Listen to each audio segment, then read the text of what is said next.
with Shai Hope on strike, who hit him for a couple of boundaries in the last game. This will be a test. We're all set, folks. Remember, Pakistan win, they secure the series. The West Indies have lost 6 straight. And slip in, Shai Hope, captain, is there. Deep mid-wicket and deep square. We're ready for action.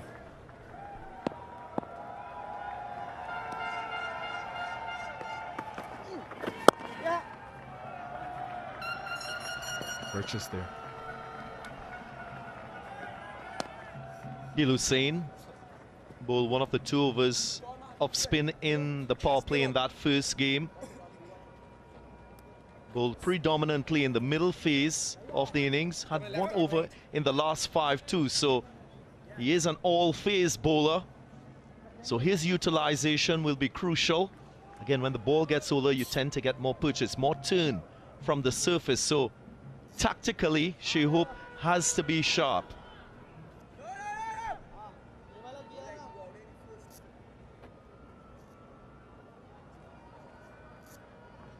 Slip still in place. There is one fielder deep on the offside. It is long off.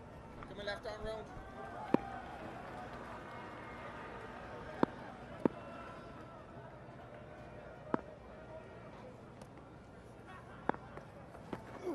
Ball long, oi! It's the same pitch, DG, so you think spinners could come into the game like Pakistan showed in the first game massively today. Indeed. So that's why both teams will be prepared from a batting point of view for significant turn. On average, we've seen 4 to 5 degrees of turn from the front line spinners across both sides. So those softer skills required to perform well against that style of bowler.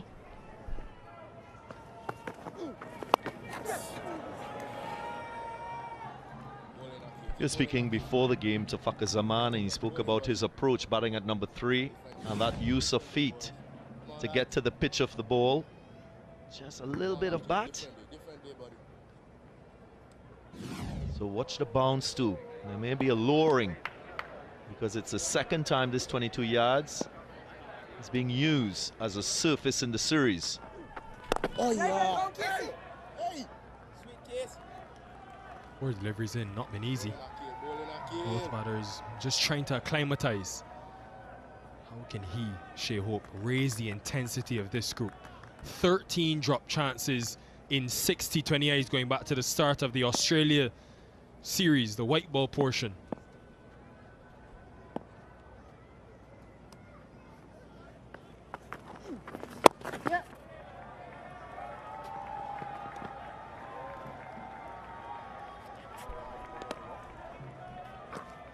Son will be pleased with this combination at the top. Again, Mike Hesson is trying to get increased output across all departments of the game for Pakistan. Oh yeah, oh yeah, oh yeah. And the money straight away is Zakir Hussain, like Hujo with that new ball. 3 without loss.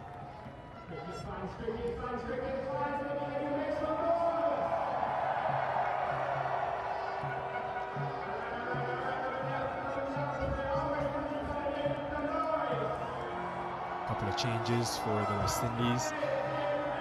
Hassan Ali in as well, is having a fantastic year in the T20 format in the franchise circuit. Wickets.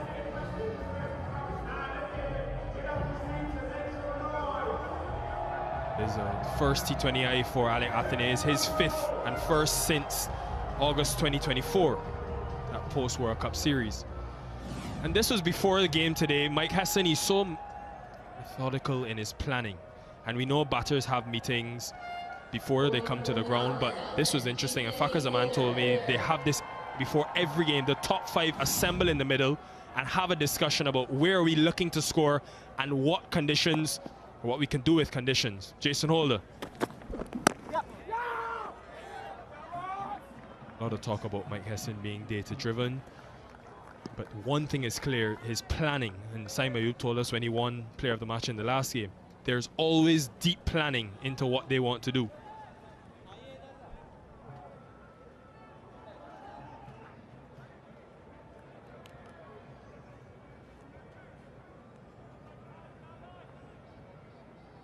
coach right of screen.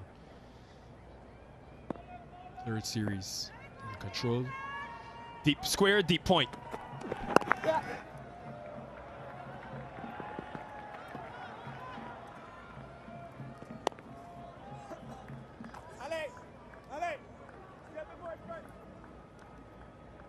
Leighton Butler, relatively new and early in his umpiring sojourn internationally, and Gregor Brathwaite, experienced.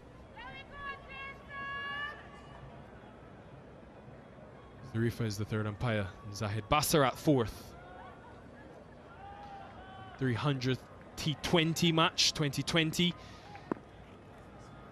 for Jason Holder, operating with the same field.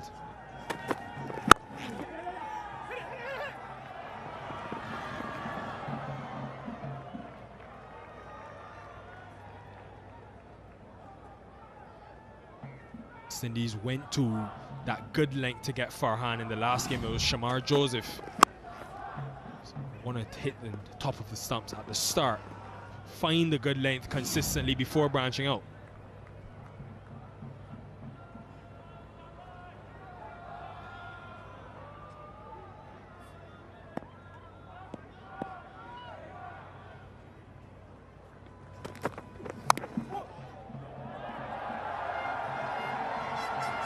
Some way to get your first boundary of the innings. Don't think he was intending it for it to go there.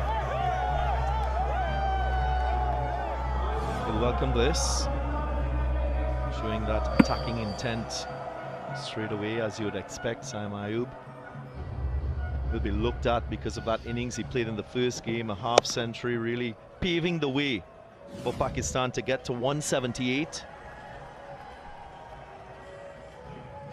And there was a clear plan from the West Indies to go across them, stay out of that arc. Dismissed him with a straight Yorker. Again wide.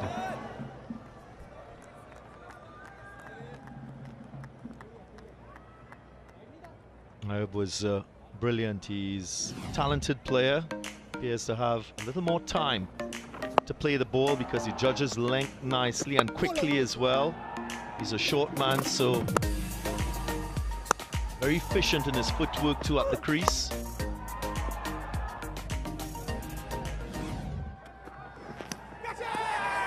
Again wide, and again Holder has Saim Ayub. Equal with DJ Bravo for the most T20 international wickets for the Windies. And it's the length too. Very courageous by Holder to go full and a little bit wider. At times, as an opening bat, you're looking for ball on bat, you're searching for the ball. That is exactly what he was attempting to do there. Holder and his smarts, that wisdom from him, and he climbs joint with Bravo. Great first wicket for the Windies. It's the in-form Ayub heading back to the pavilion. It's 9 for 1.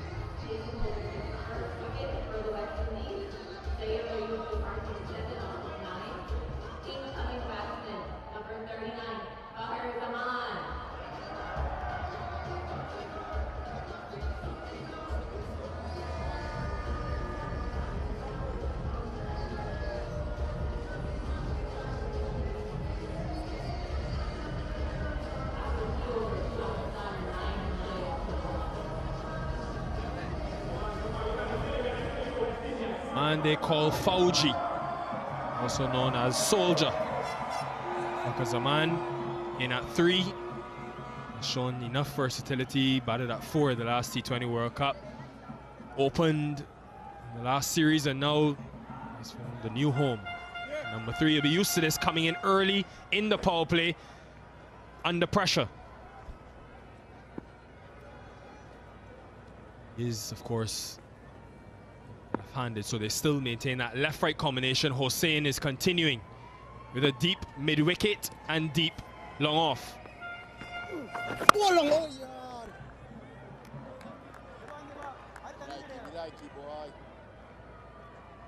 I think that Shai Hope has to think about maybe Gudakesh Motie bowling and over in the power play, giving him some confidence. That's something that you do as a captain when a teammate is not at his best form. Oh yeah. Last 10 T20 internationals played by Motie. Once he got 2 wickets, so this was maybe an ideal time for his introduction as Holder just inducing the false stroke from Ayub on that occasion, mixing his lengths up, the setup to that delivery. Beautiful to watch.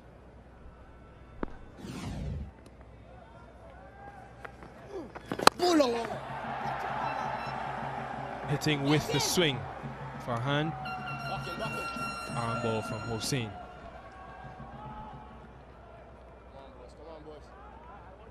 One wicket away now, Jason Holder, after getting Ayub for a second time in the series. One away from becoming the all-time T20 internationals leader. Doing Bravo. Hossein is there as well. And of course, Bravo played a lot more matches, but the average actually, Bravo's is less.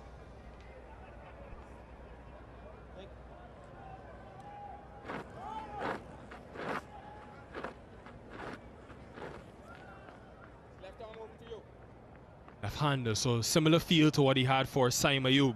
There's a deep mid-wicket and deep square, along with the slip.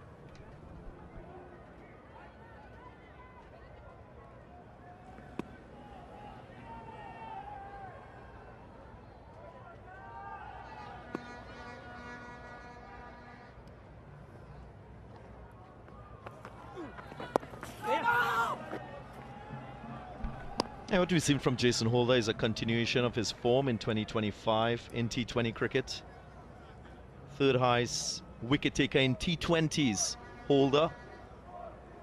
Before this wicket, of course, 52 in just 38 matches.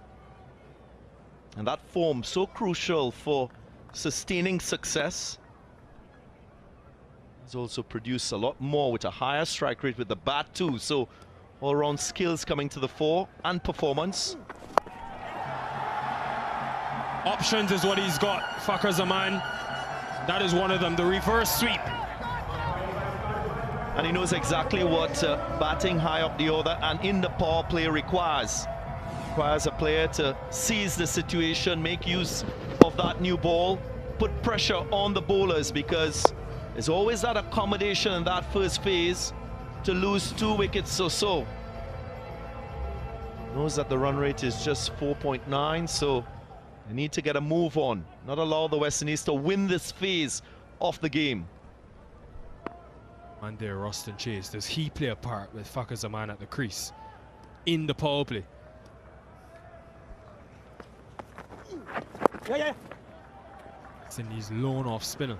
15 for 1 after 3.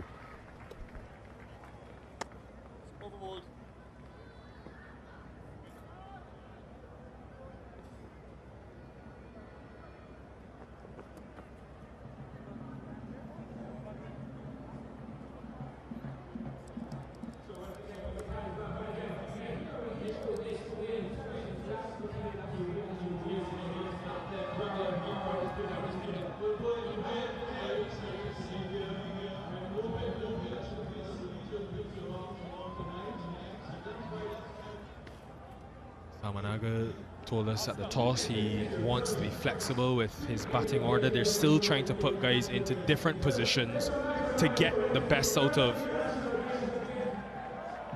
his batters and find out where guys fit and get the most out of themselves. They've got a big Asia Cup coming, and then of course T20 World Cup next year.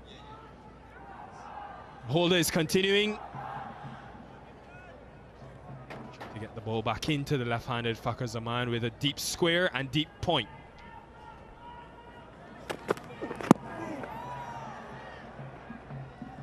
I spoke about Holder and his cricket intelligence. Appreciate his lengths. He was on that red band for the first 4 deliveries, and then went a little bit fuller and a little bit wider too. So created the pressure nicely, and then dangled the carrot for Saim Ayub. And he chewed it up.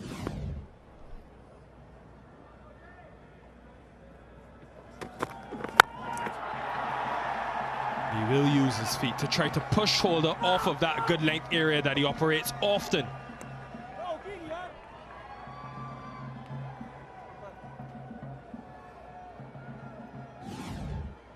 For giving chase. Yeah, we often see that power position from Fakhar Zaman. Allows him to step hit, to advance into the ball, get a little more energy going into his swing. And make good connection in that previous occasion. Deep point comes in front square for the right-hander. This is another chance. This time Rutherford takes it. A celebration from Holder. He's now the leading wicket taker for the West Indies in T20 international cricket. That's what it means to him. And the appreciation of the effort to complete the catch. Shaheen Rutherford hasn't been at his very best in the outfield with his catching efficiency. But he comes up trump on this occasion. Just out of position, but good hands at the last minute. He was so close in that drop zone. And this is a big blow for Pakistan. Farhan departs for 3 at 16 for 2.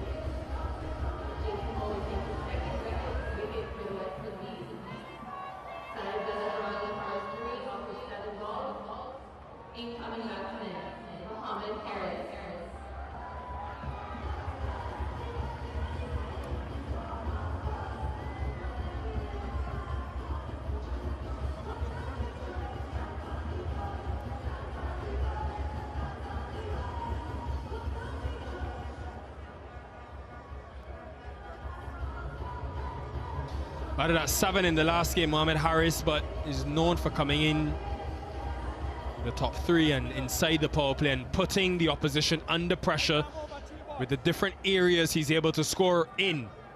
Faced 1 ball in that last game, played a ramp for 6. This was the moment for Jason Holder. Again, good length from him first up. The pressure of being tidy as a collective by the West Indians. Just pushing Pakistan batters to jump out of their comfort zone, as we saw with Farhan, his Holder. Just squeezes it over Shepherd. He's really filled the void. Akil Hussain hasn't been able to get wickets in the power play. Holder, 13 wickets this year, 9 of them have come in the power play.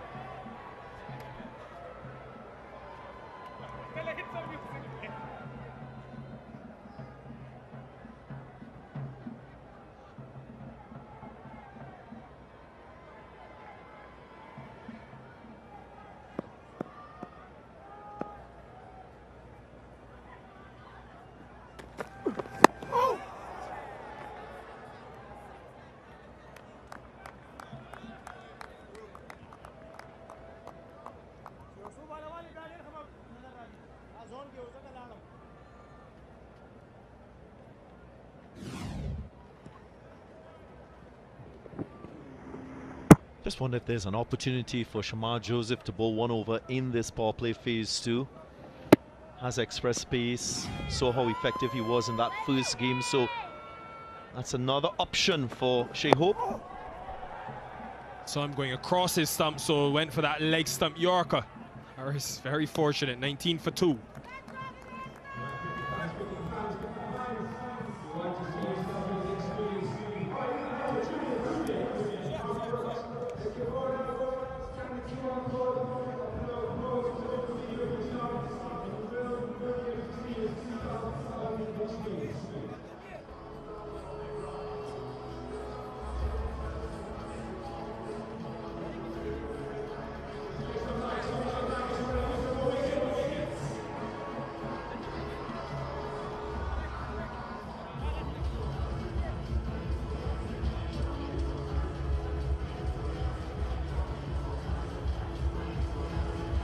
Good start for the West Indies with the ball. Pakistan winning but toss electing to bat first. Must-win game to keep the series alive. Akil Hussain with a third over. He's been economical so far.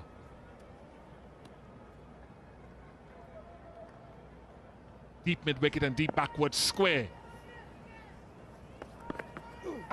Oh yeah, oh yeah. To the pitch and at the stumps. Hello, Bassett. Oh yeah, oh yeah. Hello Vishbai, hello everyone.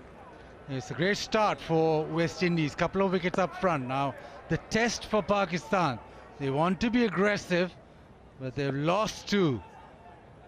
Both players, Fakhar and Haris, will take on the bowling. Carry on. Dangerous, he does this.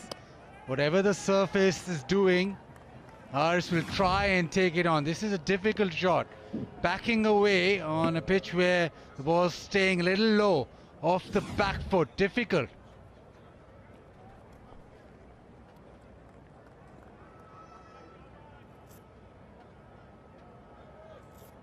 Normally on a pitch where the ball's coming off slowly and turning a bit, batters try and use that sweep shot or square of the wicket with the reverse sweep shot. We've already seen Fakhar play one. Was probably the approach that Pakistan need to adopt as of now. Hey, not two! All right, somebody then.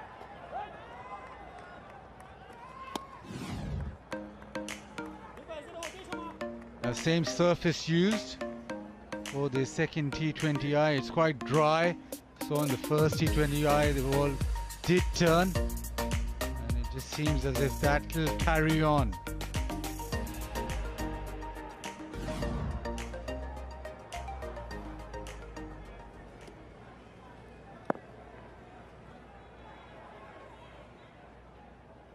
Wicket has gone a touch straighter for Haris. Tie, and it's another opportunity, and that is brilliant from Jason Holder. It really is a difficult catch. He is in every aspect of the wickets here so far tonight. This has been superb from West Indies so far. Struggle in the field in the first T20I, but they've set the standard. That's gone high into the night sky, and he's really kept his eyes bang on it, settled underneath it. What a catch, he knows it. West Indies, they've made an impact straight away in this power play. Haris goes for 4, 21 for 3.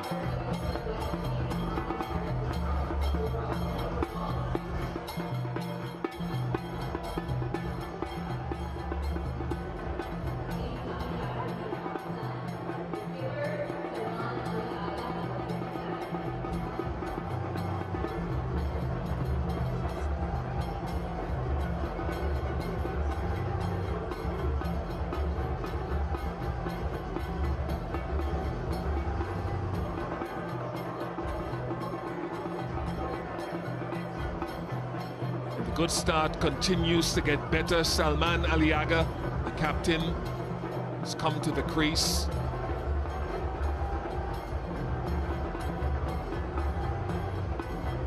First power play wicket, 17 overs in 8 games for Akil Hussain. Usually you hear the discussion all the time, you don't give 3 straight overs in the power play, but that's on the basis of when a lot of action is happening. The West Indies have been on top, so absolutely the right decision to go with Hussain, and it'll be interesting to see who they go with from the next end as well. Holder having gone so well.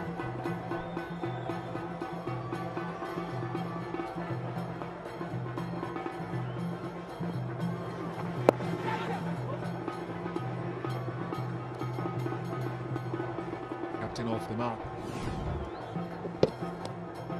Now this is a fabulous catch, because to be able to run back and keep your eyes on the ball, judge the depth, and then stretch away.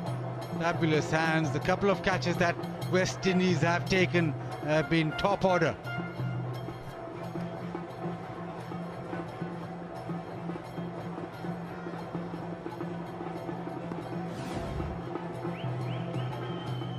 And whether it's Holder for another one or Shamar Joseph, I assume.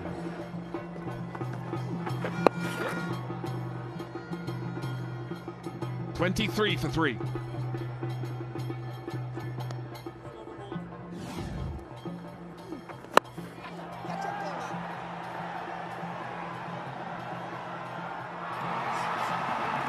Nola knew that this was something special.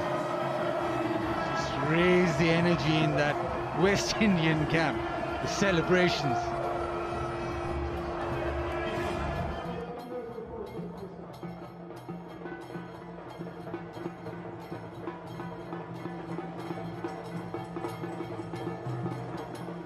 Shai Hope, early Farhan, Mohammed Harris,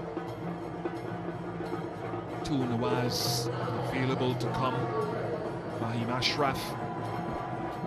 It is Shamar Joseph who picked up 3 for 30 in the first game 2 days ago here. His best figures in T20 internationals. And so important as you stand at the top of your mark to understand the length you want to target first ball to start the spell. Very good. Into the pitch, skiddy, not too short, not too full. Absolutely, you want to be back of a length on a lowish surface, which he did in the first T20I. With Fakhar will now understand that once he bowls a couple of deliveries there, he'll try and advance, he'll try to use his feet. That's normally the way that Fakhar operates.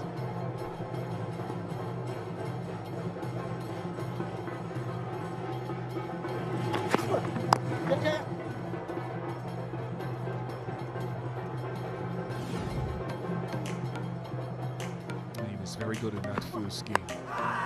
And it was back of the length sometimes, but more in a good length initially, and then changing up his length as he went deeper into the game, getting a little bit fuller, occasionally changing his pace.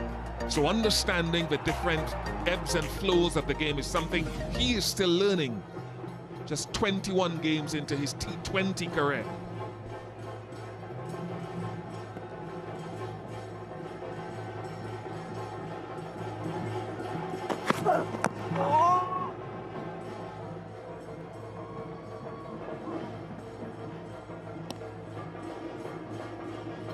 Already seen a few cut shots which have got inside edges. It shows that the ball's not really skipping onto the bat, so it's better just to maybe slightly back of a length rather than go searching full. Probably the easiest delivery right now would be the ball pitched up. And just hitting back of a length on a dry surface. It's much more difficult to cut and pull on this surface than drive. So if you want to drive, fire a car.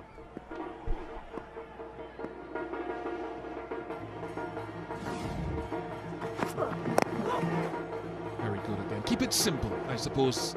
With Pakistan in trouble, keep it simple at 24 for 3.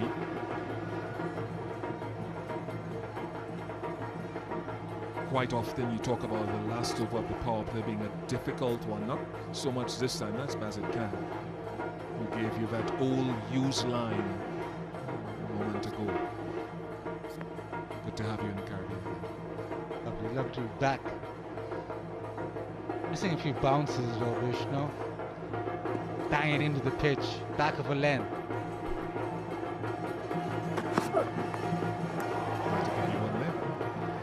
Yeah, you talk about that final over of the power play, but with wickets having fallen in Pakistan under pressure, it gives an added buffer for Shamar. What can we expect from Salman Aliaga? Salman Aliaga will now probably just try and be the player who rotates strike. He's a very good player of spin, even on the surface where the ball is turning. He's very good with that, but at the moment maybe just bide his time slightly. But still Pakistan bat really deep, and that's the advantage of the structure of the team. You bat deep, you can take more risks. Very good from Shamar Joseph. Power play complete, 24 for 3.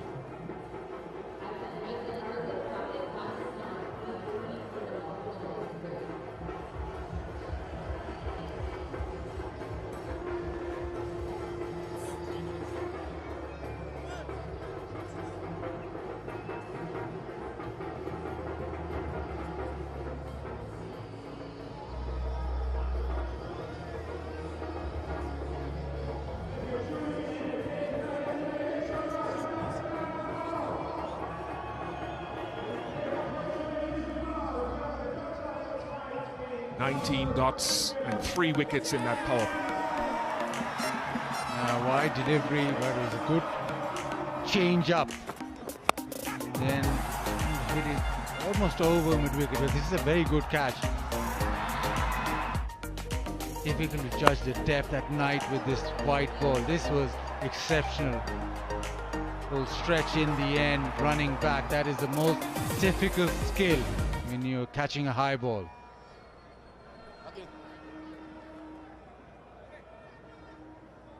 34 wickets in his T20 international career. Didn't bowl at all in the first game. 29 of those 34 wickets in the middle overs, as we term them, 7 to 15.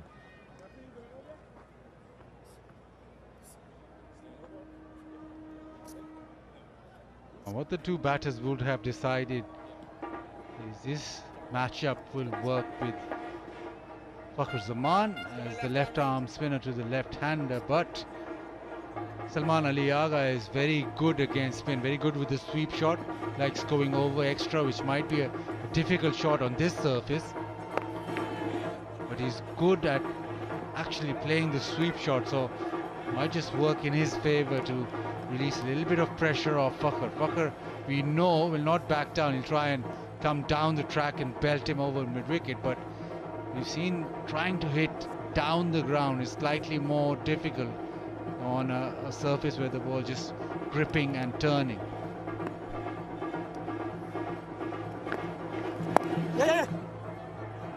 It's touch. Good work from the big man, Mario Shepherd. And that's important because the West Indies, I thought, gave away about 15 to 18 runs in that first game through misfields and missed opportunities for catches, and they lost by 14.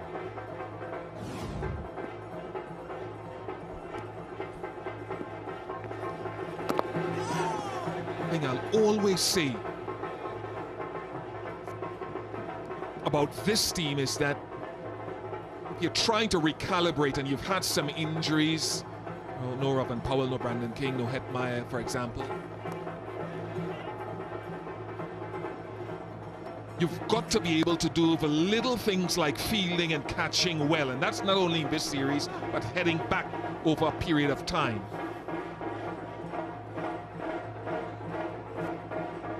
The one area you can almost improve on your own. So the top teams, in order to get back up there, fielding is a non-negotiable. Yeah. Hey.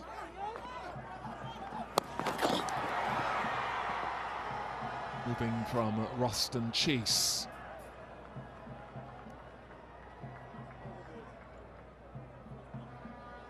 $29 for 3.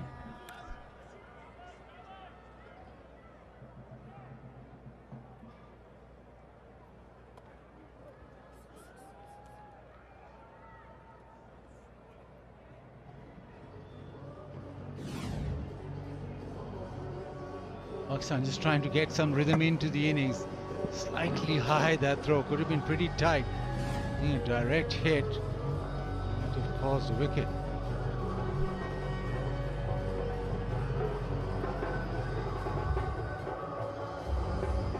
4 bowlers used. It'll be interesting who bowls in these middle overs. He's got the option of Roston Chase with his off spin. Well, West Indies look there. He wants spinners to operate in these middle overs.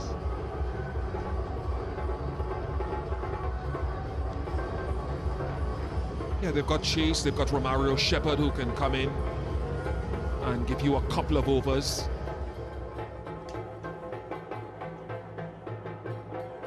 Playing the extra batter tonight with Afanese coming in along with Casey Carty. So for the conditions, it's probably a slightly better balance for the conditions. Joseph.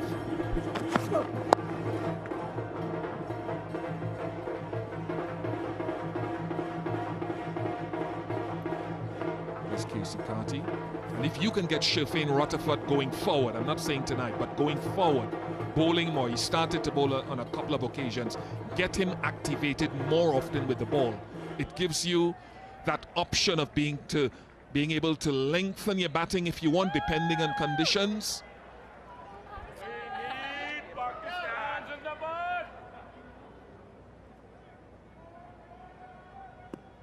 Says that it's the West Indies' best bowling performance in the power play against a full member nation in the last 10 years.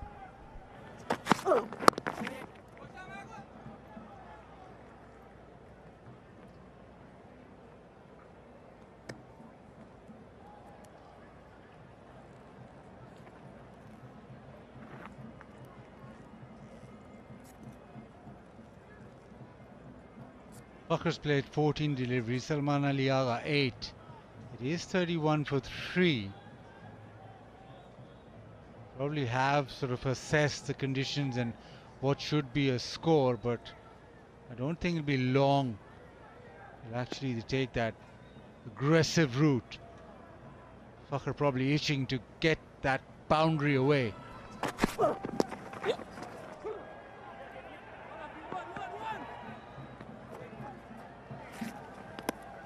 Again, good fielding, just restricting them to 1. So at the moment, Pakistan not being able to break free.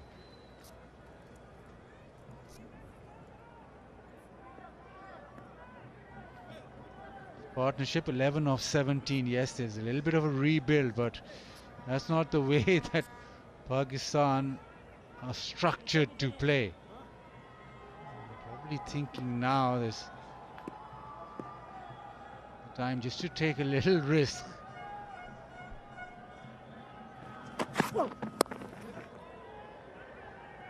Here's Shamar Joseph. I think he lengths right now. Make those two batters work to entertain these fans here in Lauderhill, Florida on Saturday evening.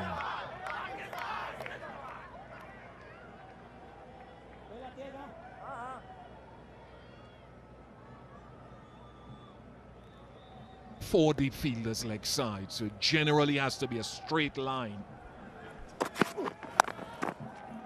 It is short and straight again, and one of those deep fielders, 4 of them, comes in. All 5 deliveries have been back of a length. He doesn't want to change anything. Doesn't want to go searching because it's all right. Singles, 6 singles off the over, you'll take that. And you don't give Salman Ali Agha the opportunity to hit off the front foot. Yes, he plays a magnificent pull shot. That's okay, but I reckon just bang it in. Keep banging it in back of a length.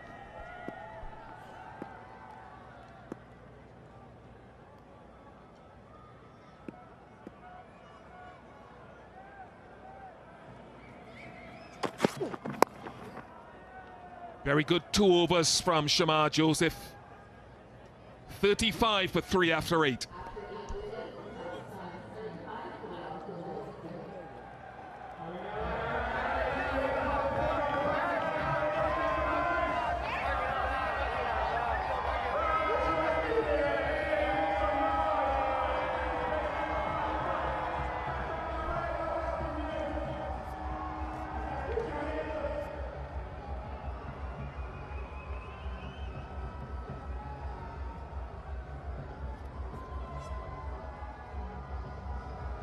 Yeah, sedate, very sedate from Pakistan. It speaks to how exceptional the West Indians have been tonight. They've been on song with the ball. 3 wickets in the power play. They really controlled that phase of the game, 24 for 3. There's something for them to cheer about. They've been, I suppose, in a sense, pleading for the West Indies team to get a W. Many around the region, around the globe who support this team have seen so many losses that they're desperate for a win. Gudakesh Motie continues. Advancement down the pitch and starts the over with a maximum. First off the night. Here coming off the batter, Vega.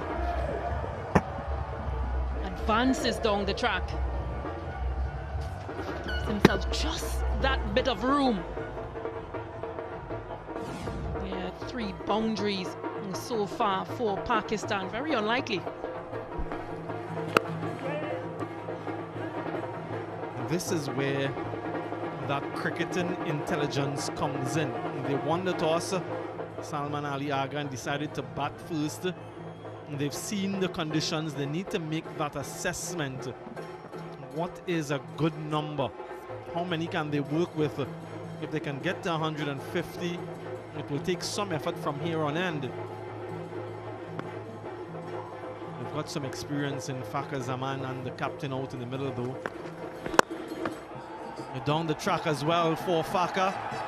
And he almost matches Agha, this time a 4. So they've decided that this is the over they want to get going.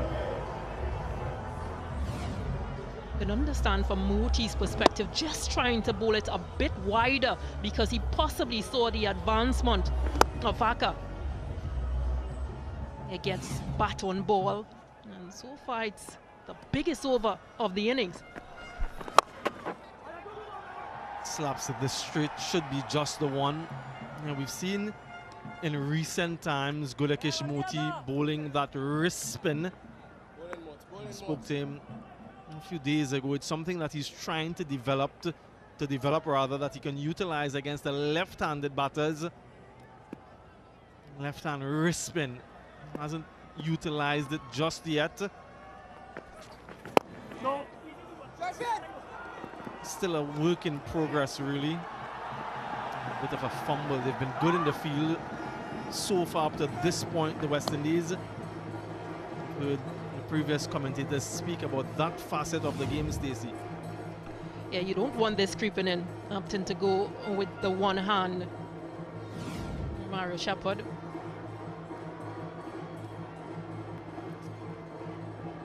Yeah, Rutherford, I beg your pardon. They've been good so far. This will challenge the boundary. Mario Shepherd, belabor, doesn't get there. Brings up the 50 for Pakistan. 9 overs gone.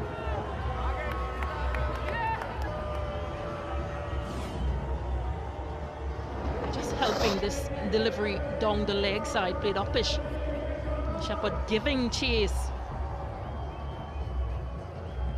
Ball just getting into the boundary ropes. Previous game, that 50 came up in the 7th over for Pakistan. Coming up 9th over tonight.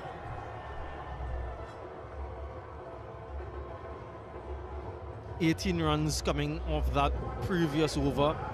The most expensive of the innings by some distance. Prior to that, 6 runs was the most expensive. So essentially in 1 over, they've tripled that. That first one, well struck for 6. And Fakhar Zaman got in the act. Naga again for good measure. So that's the sort of acceleration they've been searching for, Pakistan. Anyway, here again in Fort Lauderdale, and so many things to experience. The cuisine is out of this world, so many options, quite diverse.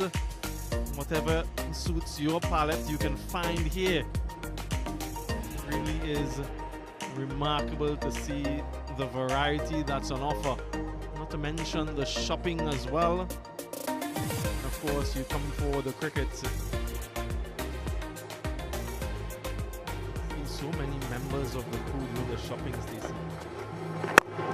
Down the ground, Romario Shepherd gets there. Wonderful catch. Ruston chase into the attack. First ball gets rid of Fakhar. Yeah, another wicket for West Indies as they keep the pressure on. The first delivery again wider, bowling to that plan. Luring Fakhar into the shot, but not the connection. And he holds out a wonderful catch from Romario Shepherd. And the chase strikes with his first Fakhar Zaman goes for 20. And Pakistan lose their fourth on 53. Yeah, Western Chase getting another wicket. It's time for some hydration. And we'll have that Dasani water break.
Let's get this place electrified tonight. Let's get this place electrified tonight. Shaheen, I can hear you.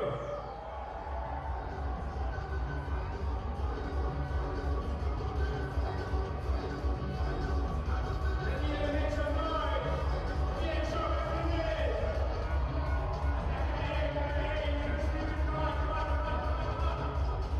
Timely strike by the West Indies after that very expensive previous over. The wickets to fall. Saim Ayub, an important one for the West Indies after his half century in game one. The guile of Jason Holder, and he gets another. Chirping Rutherford with the catch, and they were all happy, extremely pleased with that bit of fielding. And Akil Hussain returning to get a wicket in the power play. Great catch there from Jason Holder. And just a few moments ago, Fakhar Zaman holding out in the deep. A bit of good work from the West Indians in the field. First delivery from Ruston Chase. Jason Holder on his way to becoming the leading wicket taker in T20 eyes for the West Indies. Hassan Nawaz, the new batter. The 22-year-old who registered Pakistan's fastest T20 100 match this year. Look at that strike rate, exceptional in 13 matches. So he's known for his ball striking ability. It's the second time Ruston Chase has gotten Fakhar Zaman in 3 innings. So it's a good matchup for him. All smiles from the West Indians tonight.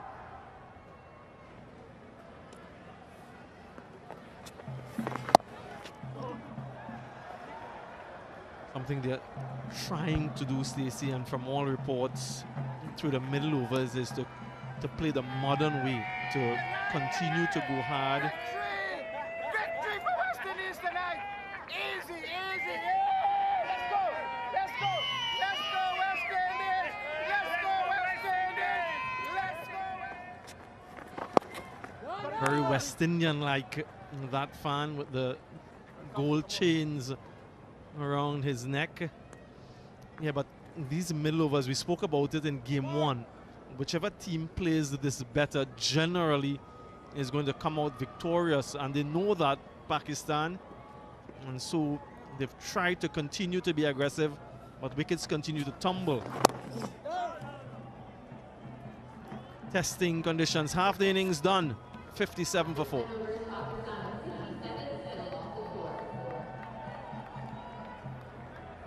All eyes will be on this partnership.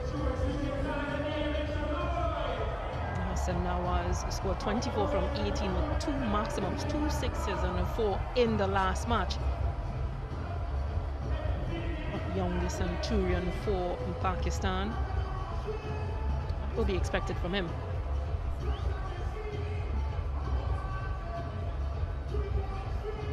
And that projected score, can they get 9 and over and get close to 150, which I think is going to be quite a challenging target score for the West Indians. West Indies wouldn't want them to get anywhere close to that. Hussain for his final over of the night.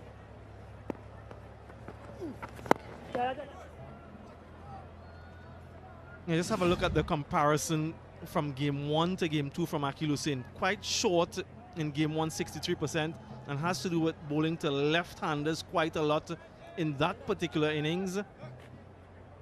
33% in that good length. And then tonight, much fuller, 73% of his deliveries in that good length, bowling more to right-handers. So good adjustment from him.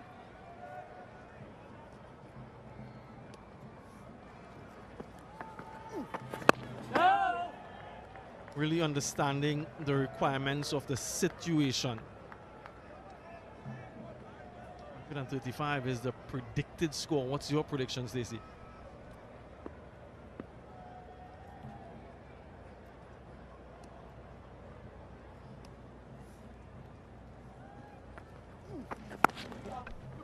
And just to add to that stat from Akeal Hosein and where he's bowled, I think in general the West Indian bowlers have pulled the length that they've bowled from the previous match. They were guilty of being a bit too full. This was during the drinks break. A few messages coming out. Full support for Pakistan.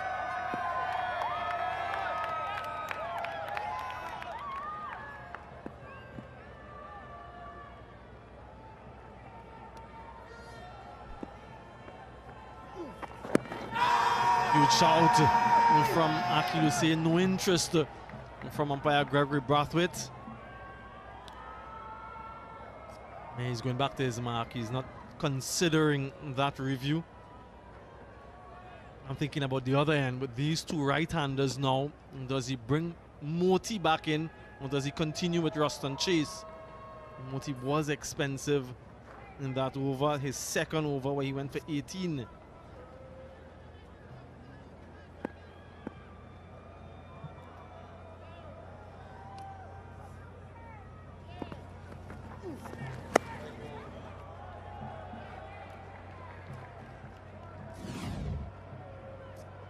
First extra of the night.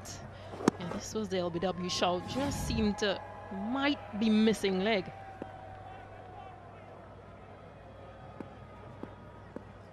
Yeah, the youngster will have to play a more decisive role going forward. Joel Andrew in terms of those decision making with the LBWs and the DRS. Only his second T20 international game, remember, so as he goes deeper into his career, he'll understand the importance of assisting in the decision making, being directly behind the stumps.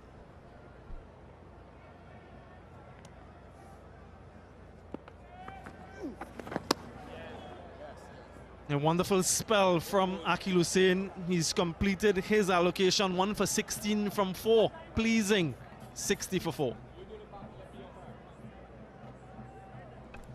West Indies will be very happy with this run rate, 5.45. They've been able to restrict or keep the Pakistan batters at.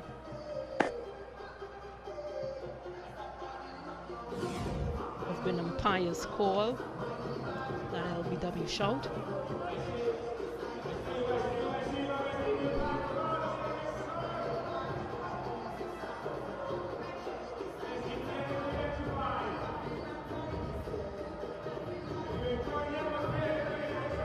For 16 from 4 for Akeal Hosein.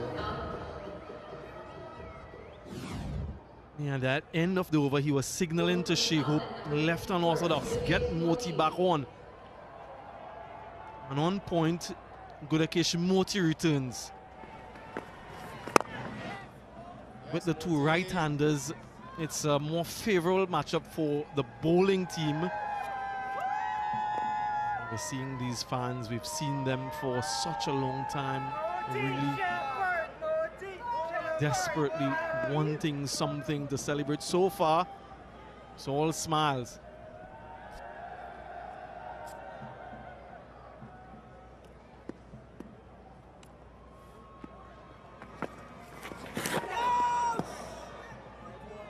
He's a little bit low on confidence, Gudakesh Motie. Didn't see him bowl at all in T20I #1.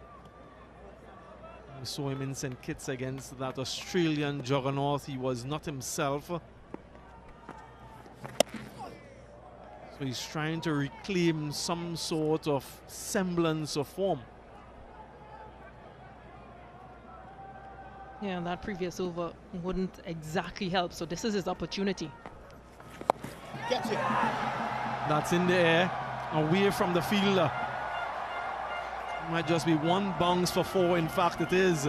So a little bit errant in the line and dispatched. Yeah, attempting the sweep shot, a few deliveries now and making the connection this time. Yeah, it spins away from Artaniz. But it's a good scoring option for Pakistan. It really signals a bowler who is struggling a little bit for his confidence. It's quite unlike Motie. That's in the air again, and it's on the other side of the fielder this time. First to his right, and now to Artaniz's left. A couple 4s in the over. Yeah, this delivery much faster, 85.7 kilometers per hour. So played much more in front of the fielder. And again the power, and it's hit flat.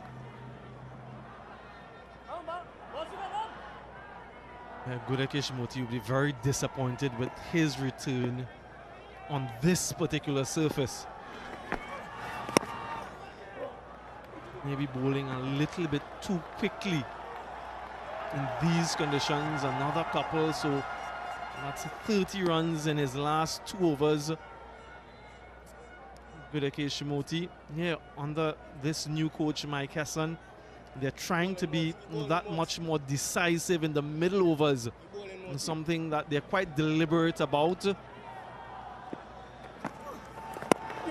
wonderful improvements shown. Can they consistently do it though when the conditions are a little bit challenging? 73 for 4.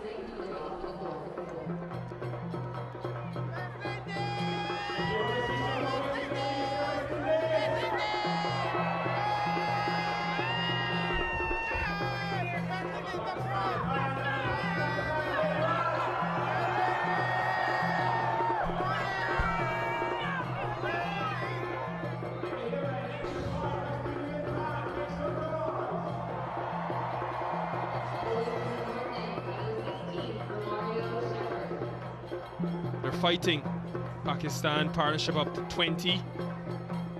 They and Bazid Khan will be hoping they can get close to 150. As Samuel Badri said earlier, they'll need 10 and over to get over 150. And we've only seen 5 options so far for the West Indies. Here comes the 6. It's Romario Shepherd. 1 for 29 in 3 overs. Back in, he could have a role to play. And does he take pace off the ball? This surface. Good evening, Bazid.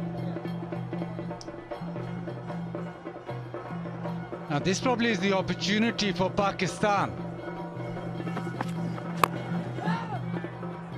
Salman Aliaga, we know, very good against spin. We saw that in the previous over. But Nikhil, Pakistan will now be thinking, yes, the opportunity now with pace back on. Try and get a really big over. Talking 150, 10 and over that. Pakistan probably thinking maybe a couple of big overs and push that up even further. At the moment, this probably is the best option to attack. Good execution there from Shepherd going Yorker. both batters, Bazid, as you know, and they, Pakistan fans, will know, for first spin. Aga with his sweeps, Hassan Nawaz is the dedicated spin destroyer. So Shepherd has got a pivotal role to play with his 3 overs after this, and this one, of course.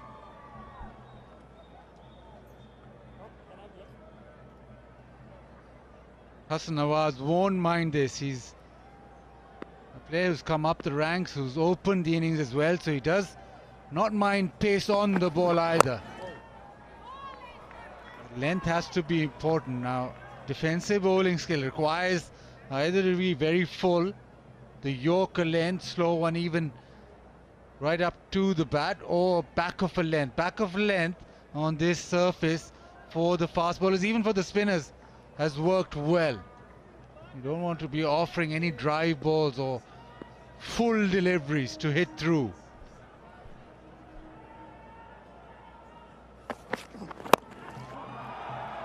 Gonna keep him away from the V. So strong down the ground and in front square, Hassan Nawaz. And we're putting together to get Bazid Khan one of these jerseys. Follow Windies Cricket on all social media platforms and make sure you scan the QR code for all the younger people, and not only younger, why am I saying that? Everyone can scan the QR code, bottom left of your screen. Bazid, get scanning. Are there any helmets available? Maybe you'll scan that then.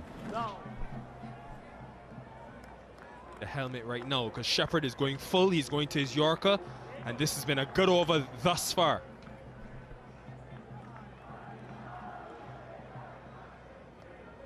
The first 5 deliveries, just 3 runs, so this has been an impressive over. The Yorkers worked well. You want to get out of this over, just maybe concede 1, maybe take a single on this last delivery for himself. Another very good delivery, very concerted effort to bowl extremely full, the Yorker in play. Just 4 off that over, 77 for 4.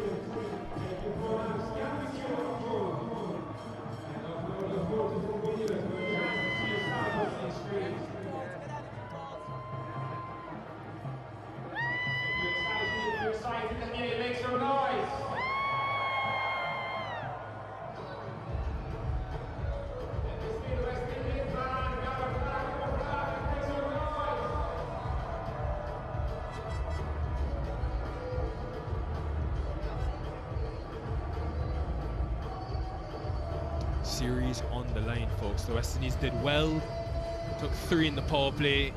Best power play in a decade bowling wise, as we heard earlier. But this will be the real test.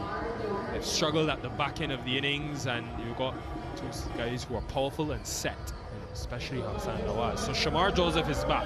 Does he follow suit to Romario Shepherd and go to his death bowling skills? Can he find his Yorker? And does he maybe take pace off the ball? He's got a fine leg, deep square, and wide long on.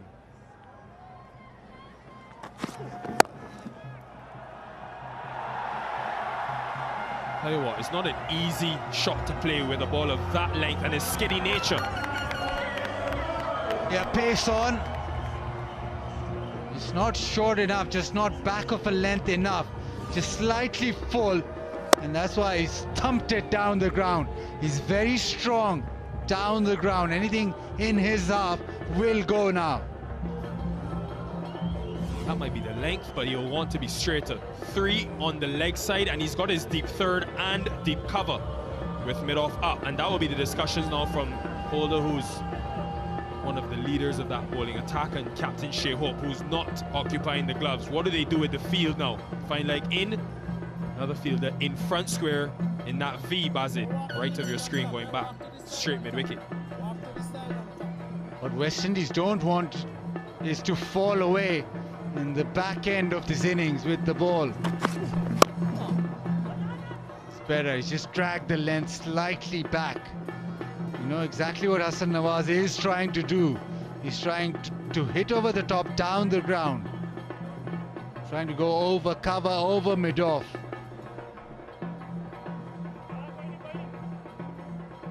That's actually for Hassan Nawaz, who obviously has had that great Pakistan Super League at number 4. which got him into the middle in Mike Hessen's international setup. Heard earlier, got that 100 at top of the order. And 2 fielders there, and we think Motie has done well enough. This one aspect has really stood out tonight for West Indies is the fielding. They've taken it up a notch. Again, full. This is his strength. A lot of wrist work involved in that. He thought he'd pick the gap, but Motie does extremely well.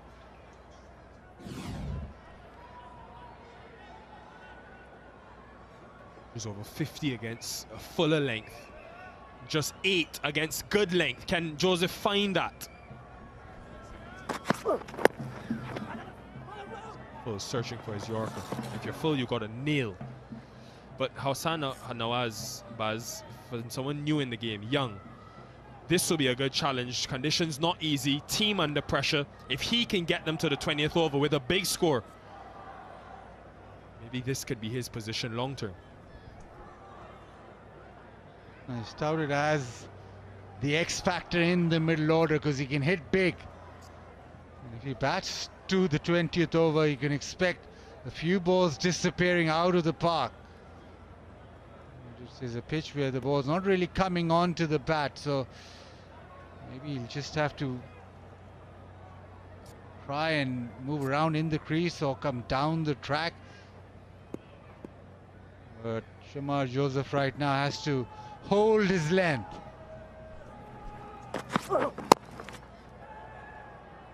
Very good from the West Indies in the last 2 overs, Shepherd and Joseph.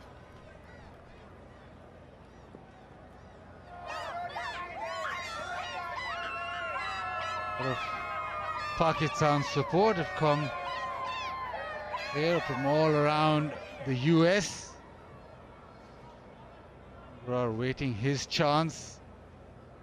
The mystery spinner Pakistan would have liked to bowl on this surface. Offers a little.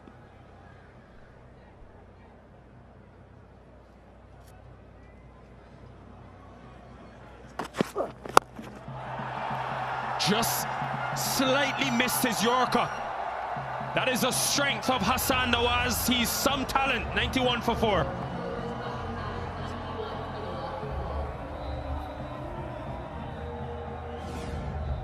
There you go, full, and he's such a pure striker off the cricket ball. It's just easily hit over the top. Pure bat swing, follow the line of the ball, and it's disappeared. You cannot bowl full to him.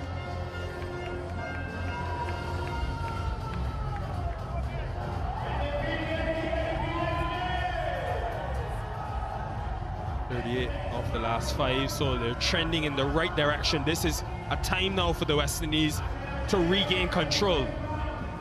Talk about the moments in a T20 game. Win the moment. Shai Hope is off the field, captain, so Roston Chase will be taking over. Standing captain. Interesting decision, going cross seam and going full. Had his fine leg deep square and mid wicket on the boundary, and still opted to go full. Off in, so Hassan Nawaz, minimal risk and high reward. Shepherd is back. Does he go to his Yorker that worked well in his first over to Salman Aga?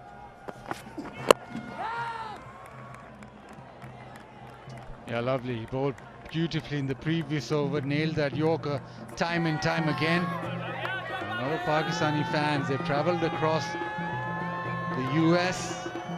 Make sure that they've come and support Pakistan. Right now, West Indies need to call upon their defensive bowling skills. They don't want to let this slip away. It's been so good in the field with the ball and fielding wise superb. They're again following him. This is what West Indian fans have been longing for, Bazid Khan, with Romario Shepherd. On his good days, we see the best of him, with his ability to nail the then pace off, as you say, your defensive bowling skills and your Yorkers. Also hitting the good length once in a while.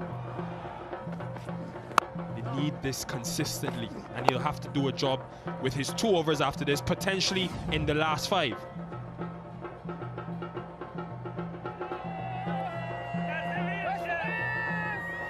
to Hassan Nawaz now. One less fielder. Leg side, they have long off in place where he hit the last 6. Taking him wide. Is that the best place to bowl to him, Bazzi, do you think?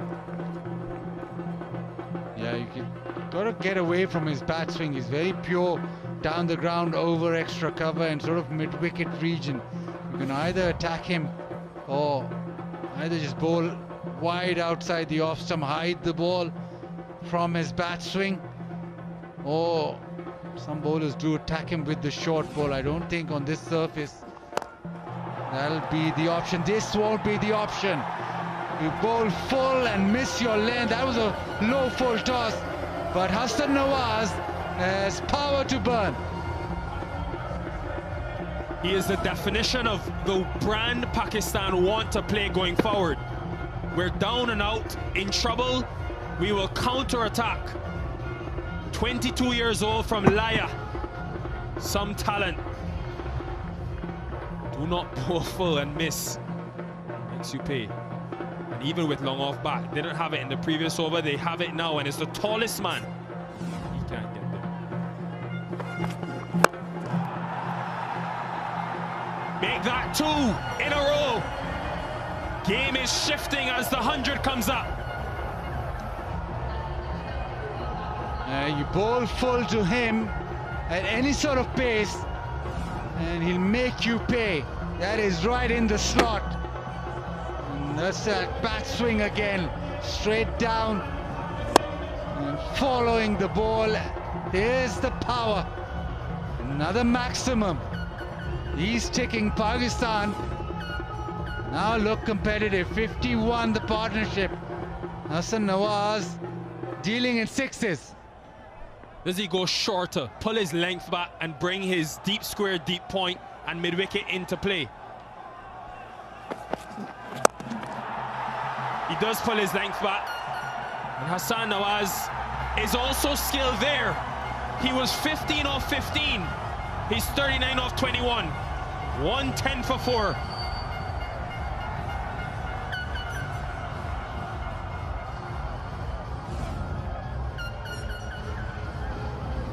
Three and 3 for Hassan Nawaz.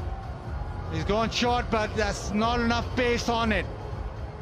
Again, the swing of the bat, the power that he possesses. And suddenly, Pakistan on track from that 150. 110 for 4. Hassan Nawaz, 22 years old. Fearless. 33 in the last 2, mainly because of his ball striking. Straight down the ground, couple of deliveries pitched up, and then something short, but just outside off stump. That's shrewd batting, knowing that Shepherd would put his length back, hitting the ball in front square. Yeah, humid. Some slippage maybe of the ball as well. Holder, who's come around the wicket as he commonly does the back end. He can go a straight Yorker or across the right hand and wide. Now this will be the challenge. We know what Hassan Nawaz is thinking. He's thinking hit it out of the park. Jason Holder round the wicket. What does he do? Does it take it across? Does he go wide outside off stump? Which might be a risk because third and point are in the circle. Everybody on their feet because it is Hassan Nawaz. Just getting that fine, short fine in place, but Holder go full. You need to be very precise with the Yorker. He's very precise with his field placing though. He wants it everything absolutely perfect. Here we go, the challenge. Good execution. Nobody square on the offside. Holder, if he's going to be straight, he's got options. He can either go shorter or the Yorker as we saw there. 40 of 22, the impact he's created already. And the crowd, the Pakistan crowd, has found his voice. Right up to the reputation of Nawaz as being sort of go big or bust. He's showing you today he can structure. Cushion again from Jason Holder.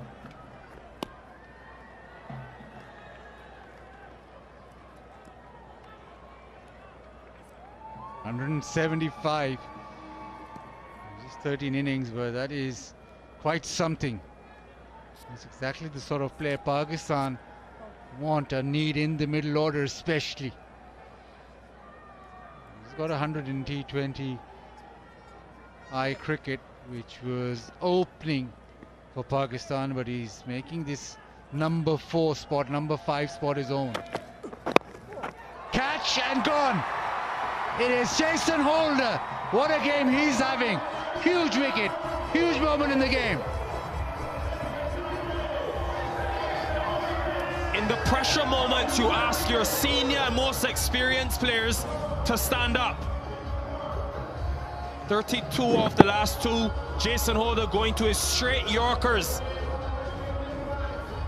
Not sure about the dance moves, but he's sure about the wicket. Hassan Nawaz impactful, but departs at a critical stage of the innings, gone for 40, 113 for 5.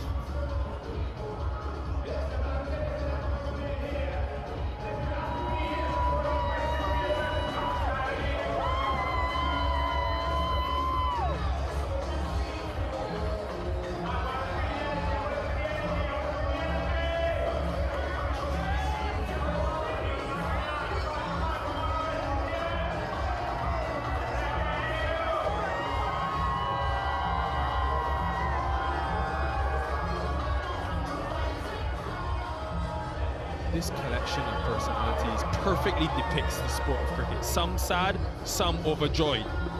And Nawaz, also capable. We talked about it at length today, a couple of days ago, Basil. Like Hessen's structure is to bat deep. This is the benefit of having your all-rounders. Shai Hope has been struggling with illness last couple of days, so he's currently off the field. Still batting to come for Pakistan.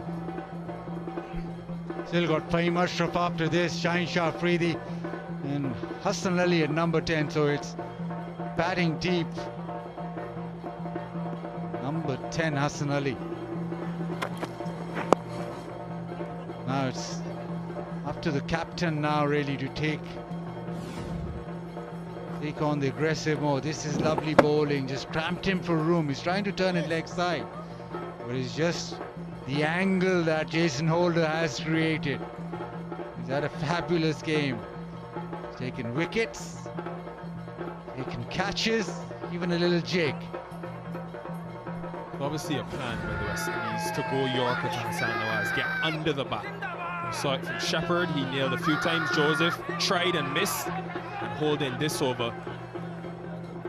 Again, couple of deliveries and the wicket delivery. So over to you, Skip.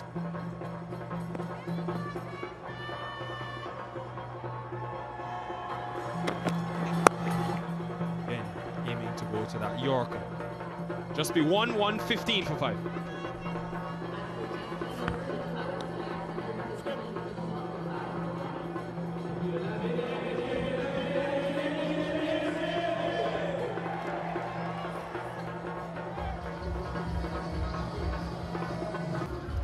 Options used so far by Shai Hope and the West Indies. Hussain, exceptional 1 for 16 from his 4 overs.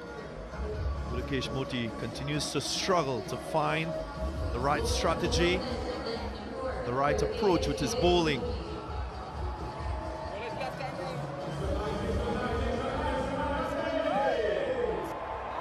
Very important remaining 4 overs. He comes back, so his character will be tested. Motie. Nice, very nice from Motie, making the adjustment, going wider. His earlier overs, he didn't really use that option to the right-hander, which I think is a very good option. Turn the ball further away from the righties. How about Jason Holt and his excellence with the ball? Record-breaking night, of course, going up top as a leading wicket taker in T20s by a West Indian. Crucial wickets for his team. Yep, that's a confirmation. 80 so far and counting. Jason Holder going past Dwayne Bravo. That's close, that's straight. Not out, says umpire Gregory Brathwaite. So Shai Hope going for the review straight away as they refer the TV umpire.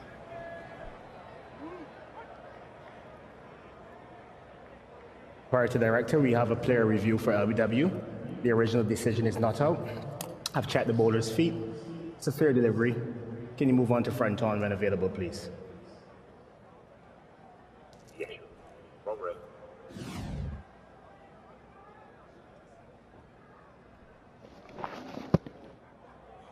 There doesn't appear to be any bat involved. I'll need Ultra Edge to confirm. Comes Ultra Edge. Ball passes under the bat. Gap between bat and ball. There's no bat involved. Can you move on to ball tracking when available, please? Original decision not out. Pitching outside off. Impact in line. And wickets hitting. Ready to go back on field to Greg. Greg, I'll have to ask you to change your not out decision to out. You're on screen. Make your signal now. Another turning point in the game. Gudakesh Motie coming to the fore with a wicket, the important one of Salman Agha, the captain of Pakistan. Another blow to this batting. He goes for 38, it's 117 for 6.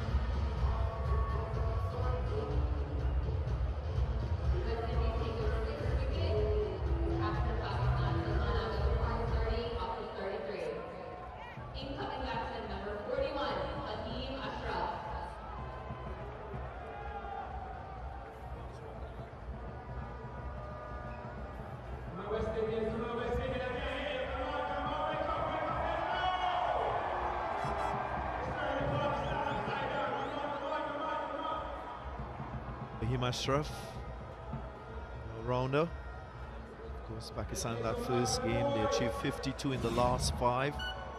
Lost 3 wickets though. There's one tonight in that phase, Samuel Badri.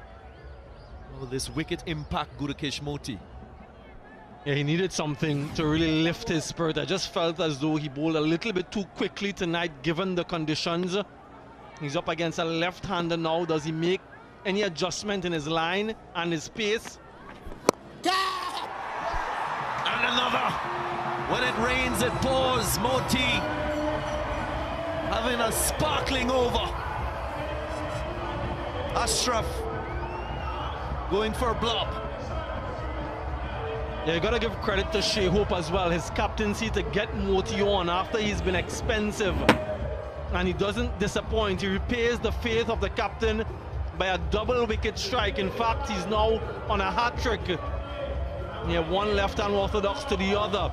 Nakil Hussain and Motie. A very brief stay for Fahim Ashraf. 117 for 7.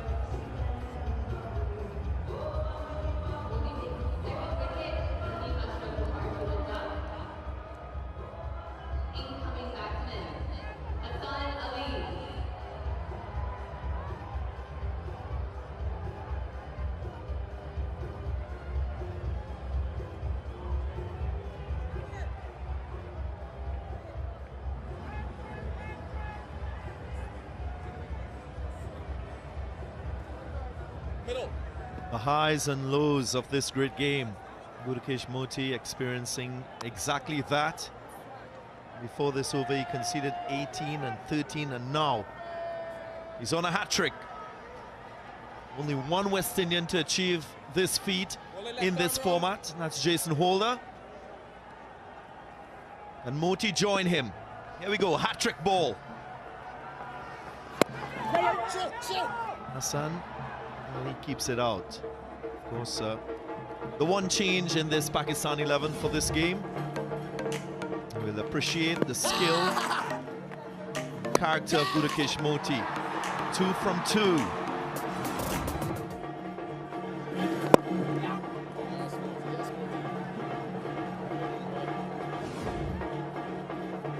Yeah, just a pushback and a wonderful catch from Motie. Yeah, that says it all. Important strikes all the way through from the West Indians. Double wicket strike from Motie, 118 for 7. Might not be aware of it, but he's just secured his 100th wicket in T20 cricket, Motie.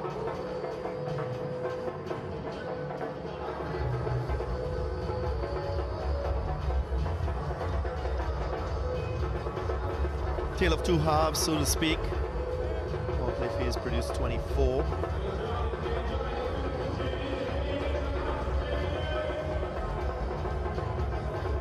Pakistan showed brilliance with the bat in the middle phase, securing 86 runs despite losing 3 wickets and scoring just 24 in the power play. Time for Roston Chase. You don't often see a lot of spin in the last 5 overs of a T20 innings, but Shai Hope and the West Indies, they reckon that's the approach. 32 in the last 3, that's what they're thinking. To get up to 150, 22 to get to 140, fighting chance in these conditions. Yeah, but it's that middle phase, DJ, you just mentioned. That's what's their, I suppose, what their concerted efforts are in that period of the game to continue to score at a healthy run rate. And despite the fact that they lost wickets up front, they were prepared to take on that period. 86 and 80 in the first game. Good efforts from them.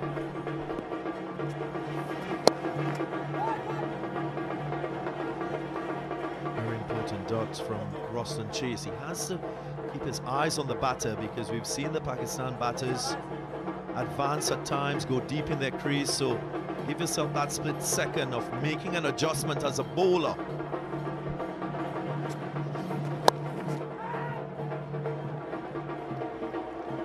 Gap found, so pressure building. What will Mohammad Nawaz do now? Will he try that slug sweep? The aim to go square and more leg side, hit against the turn.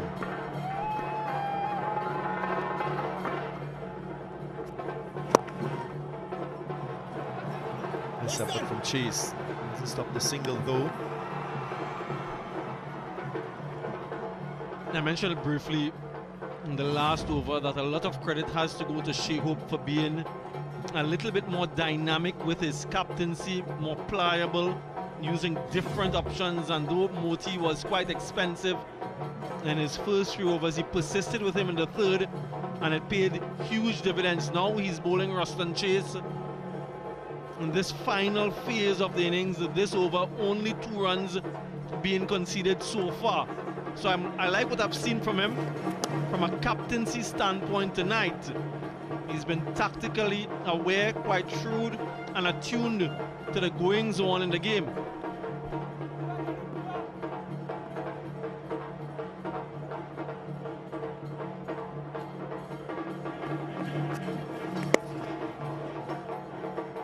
Too wide on that occasion, but good reaction from Chase.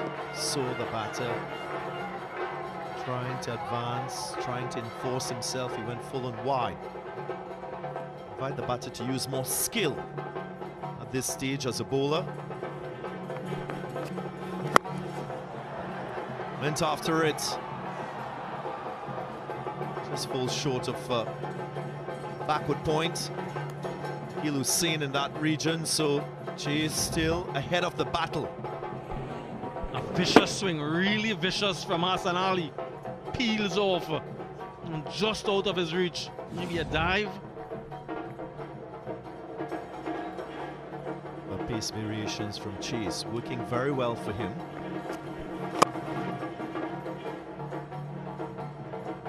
see just 7 from the over. So another good one by the West Indians. It's 125 for 7.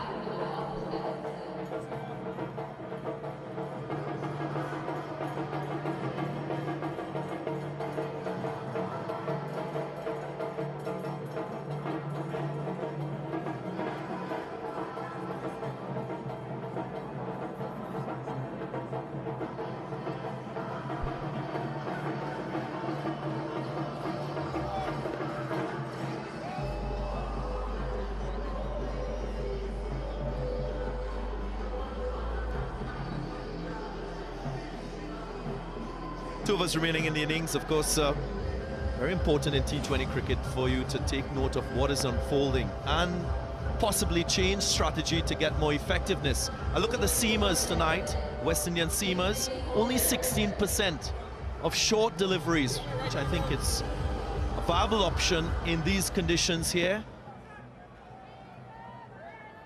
Especially with bowlers like Shamar Joseph with express pace.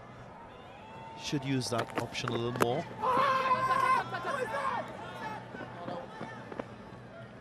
Jason Holder once more from round the wicket. He's used this angle effectively in that previous series against Australia, now against Pakistan.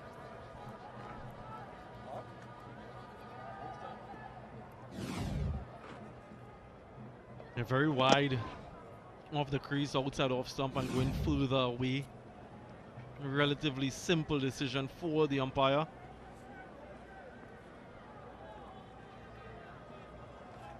Last 18 balls been very good, very economical from a West Indian perspective.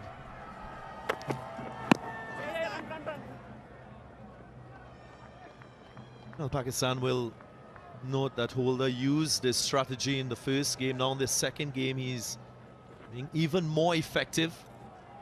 But he got the wicket of Siam Ayub from round the wicket as well. Speaks to the smarts and the deep level of thinking from Holder to execute well.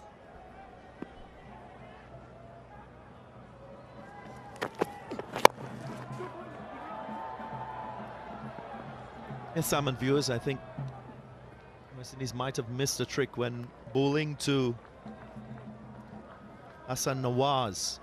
Batter with a setup that loves to play the ball in the V, changing the angle, coming around the wicket is possibly one way of countering that strength of his as a batter, and see that used by the West Indians.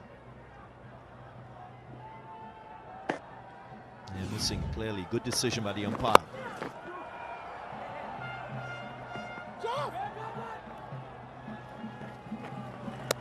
Again, as a team, as players, every single game allows you to know a little bit more about the opposition, so you can plan better going forward. And we've certainly seen that from Holder. 8 legal deliveries remaining. They've gotten to 130. They've got spinners in their rank.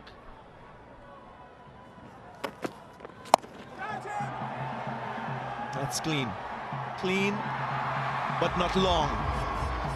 Shamar Joseph completes the catch. It's Holder once more, in and amongst the wickets. He's leading, of course, bowling like a man possessed tonight. They're looking to continue to extend that lead as the highest wicket taker in this format for the West Indies. Well judged catch by Shamar Joseph. Holder again, 4 for now for him. Mohammad Nawaz goes for 2, 130 for 8.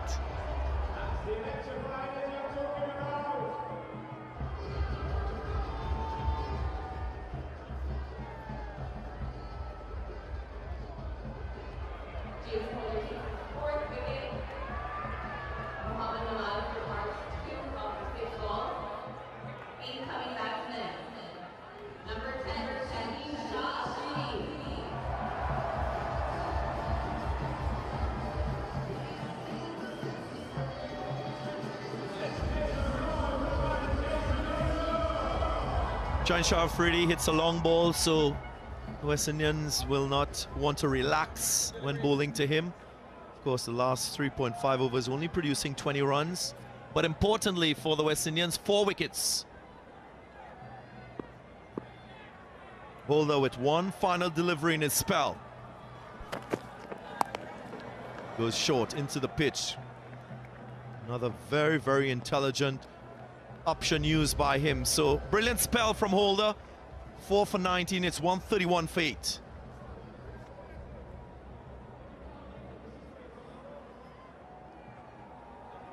Wickets in the power play, wickets in the back end from one of the most experienced cricketers out in the field, Jason Holder. Singing and dancing away the West Indian fans. They'll feel as though they're in a good position, but runs on the board.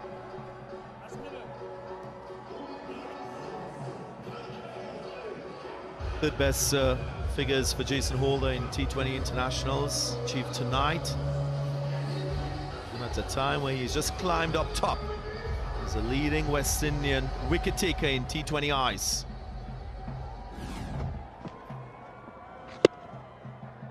It was his last wicket. And Nawaz not getting good connection.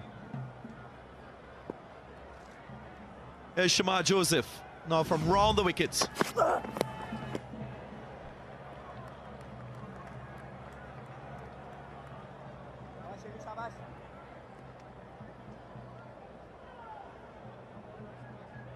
A young man who is still learning his trade in this format. Wonderful test series against Australia quite recently, leading wicket-taker of the day, Shamar Joseph. Given the responsibility of the final over here, can he finish things off? A couple wickets to get, but more importantly, he'll be looking to finish off strongly and economically. Three deep fielders leg side. Joseph goes full and straight with pace on. Very effective so far. Again, West Indian fans and supporters will know that this T20 international team is one that is forming with the new faces.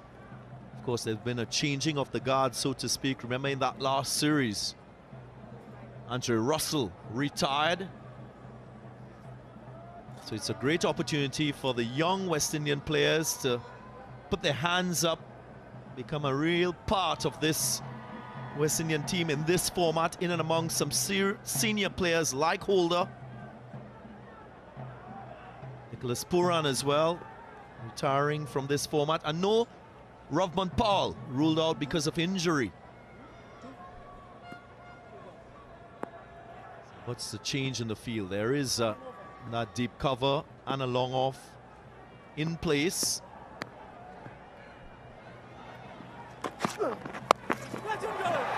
And that paddle goes wrong. And Joel Andrew shows his quality behind the stumps. Good reaction from the young man. And the West Indies poised to bowl Pakistan out. I just wonder if Shamar Joseph saw the early movement from Hassan Ali and just sort of pulled his length back. He was expecting it full, yeah, wide as well. So good smart bowling and a smart catch as well from Joel Andrew. It's been, for the most part, an exceptional bowling display from the West Indies. 132 for 9 now.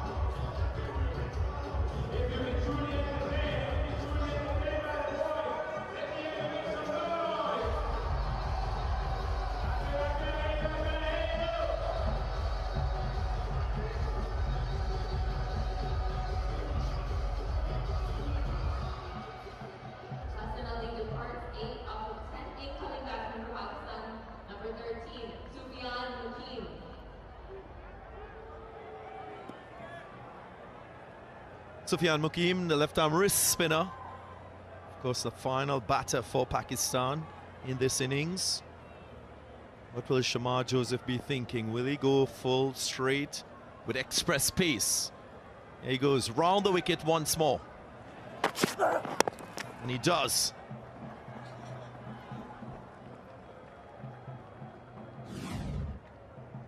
Yeah, Hassan Ali trying to do something that you would see from a top order batter. Not in control, doesn't seem to have any sort of proficiency with that stroke. telling him, I suppose, to finish strongly. 3 deliveries remaining. Every run counts.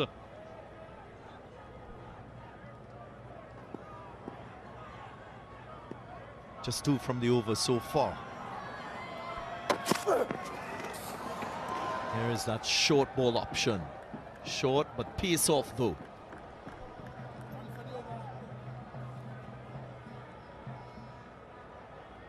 Sam, how would you describe this effort as a collective by the West Indian bowlers? I think they've assessed the conditions quite well. I also think the captaincy of Shai Hope showed lots of improvement with his bowling changes. There were a few overs that were quite expensive. Barring those, though, they've been good. Last ball of the innings. And it's a very good one by Shamar Joseph. Another defensive Yorker outside the off stump. And the West Indians, they've shown great excellence with the ball.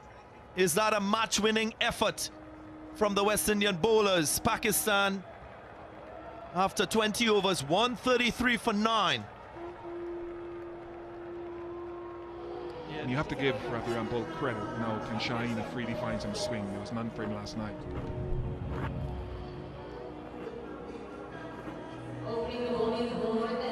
Innings. This is 5th T20 international, a return to the format for him. Having lost his place in the West Indian Test team, he's had some time back in Dominica, in St. Lucia, playing cricket. He'll be refreshed. And Joel Andrew, who got that 35 on debut, but lowered his tempo outside of the power play. Signal from Gregory Brathwaite. We're all set. 1-3-4 for the West Indies to win, level the series. There's a deep point and deep square.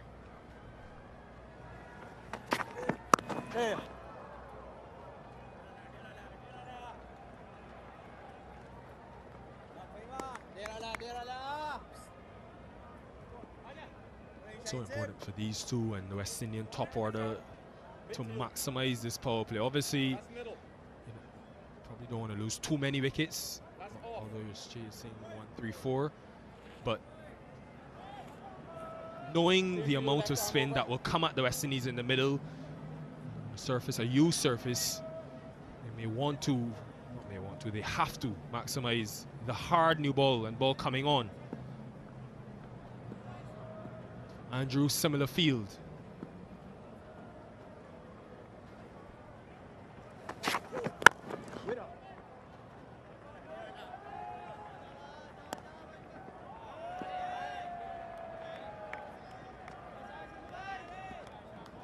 Shaheen bowled 2 overs in the power play a couple of days ago, went for just 6 runs.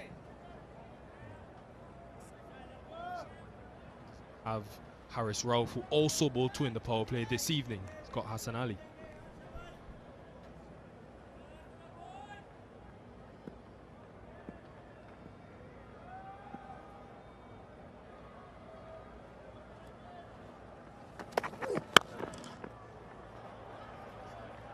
Strike as well.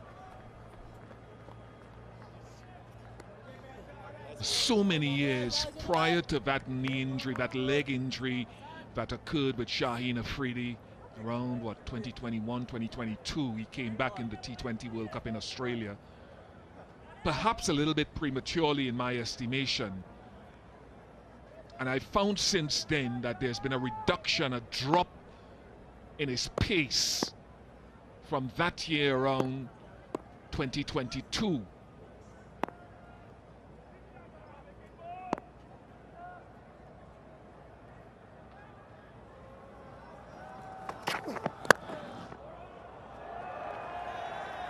And look, there can be speculation about why that happens, having had injuries myself. Sometimes there's an unconscious overcompensation on one part of the body when you've had injury in another part.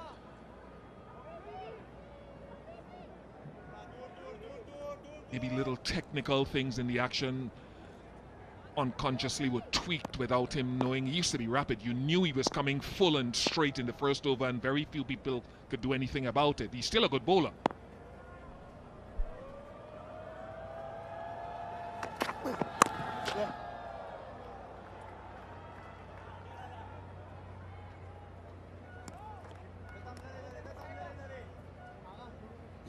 including the great Fakhar Yunus, have talked about him opening up his right side a little bit more than previously in his delivery stride. Just there, he goes to his right.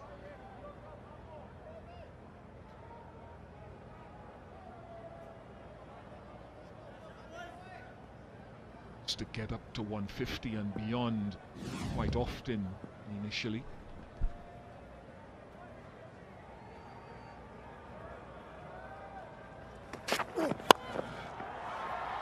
Just looking to go across the line, Joel Andrew. Lucky to get away with that with the deep point in place. 7 for none.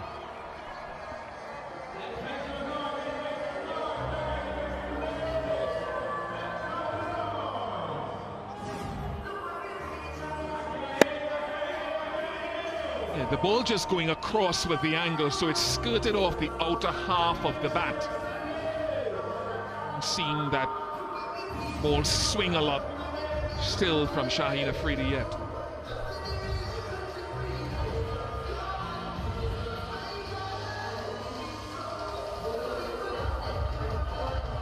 Following a similar template, Salman Aga went to Nawaz, second over, following a Shaheen first over Thursday. Even with the left-handed Alec Athanaze. Athanaze is one that likes to play his sweeps against spin, so that will be something to watch out for.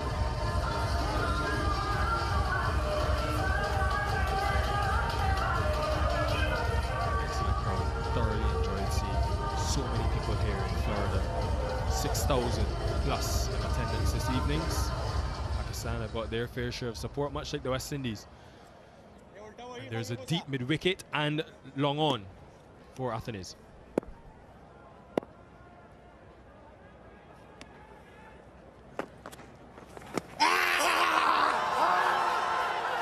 Took a while, but he gave him first delivery. Athanaze facing Nawaz. It's reviewed.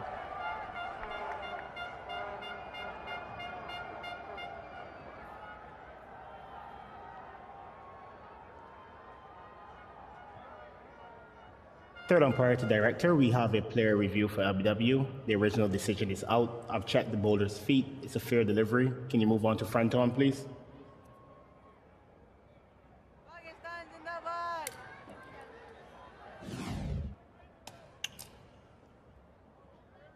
Comes front on.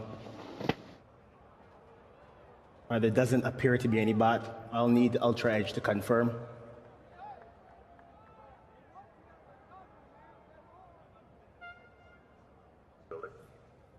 Standing by on Ultra Edge, Dighton.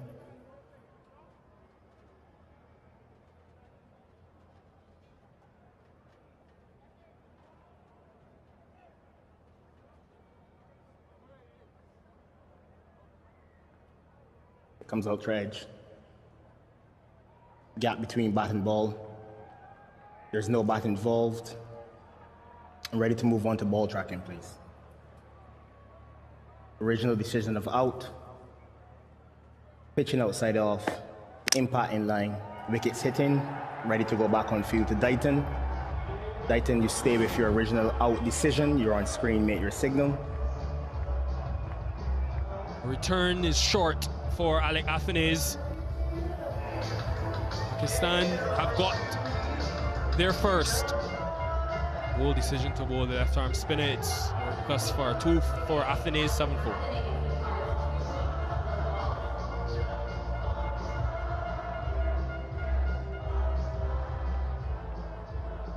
Incoming batsman, the captain of West Indies, number 4, Shai Hope.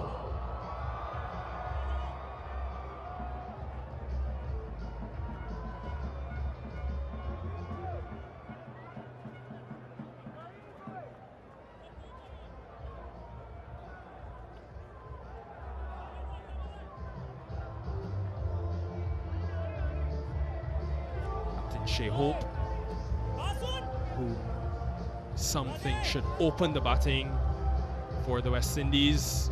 Fluctuates between opening and batting at 3. He's in second over. Yeah, it's gripped in the surface just a little bit. And we talk a lot about matchups all the time, and this will tell us that sometimes you don't have to go with those matchups that we consider what positive matchups. Left arm spinner getting the left-handed batter out.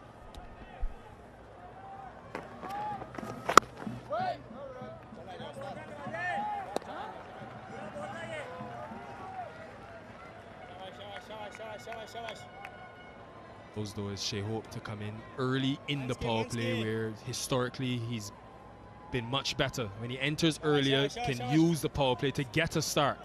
His presence massive for the spin that will come. Yeah, and when you see this sort of variation, I agree with that. It's a nice little flight on that last one from Nawaz, who started on a really good length so far. And that's the key.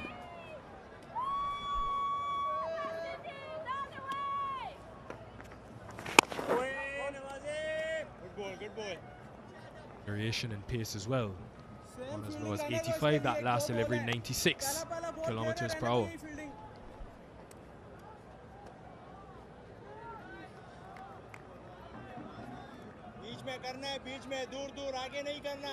A lot of talk about Shadab Khan coming back into the team when he's fit for Nawaz, but think about his 3 wickets yesterday, some success in the Bangladesh series. He's surely staking a claim thus far.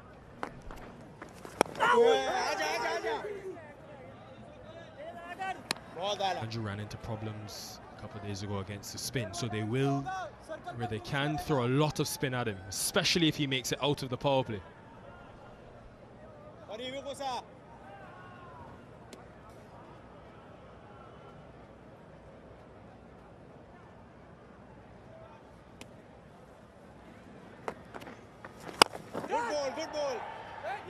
Mid-on does well, Hassan Ali. Very tight from Hassan. Correction, Mohamed Nawaz, 8 for 1.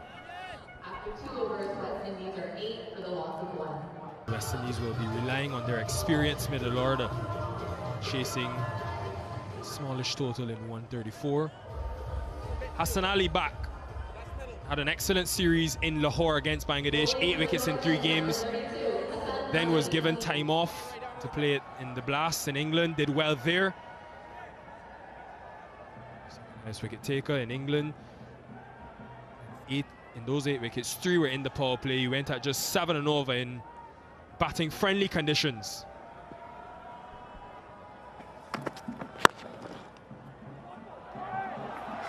Elegant as ever.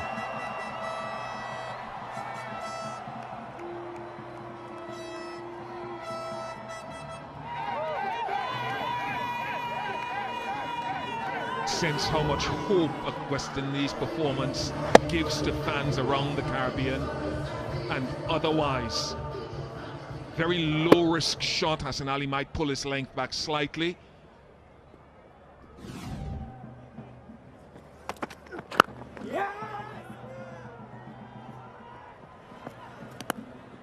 But the game is nowhere close to being over, but you can sense around the ground, and I'm sure around the Caribbean region and beyond, every time the West Indies have a chance of doing something good and getting a positive result, it lifts Caribbean fans, and I'm sure the same is for Pakistan as well.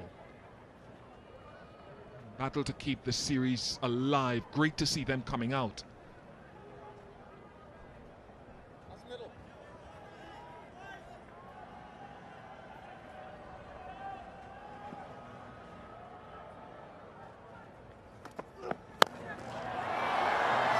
His idol at the other end, Shai Hope, will be proud of that stroke. Full presentation of the bat face.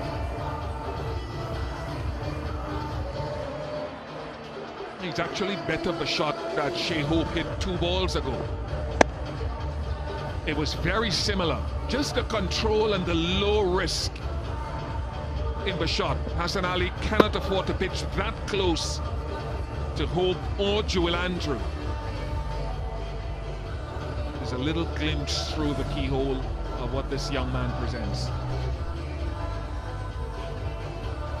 At the moment, there's a deep square and deep point.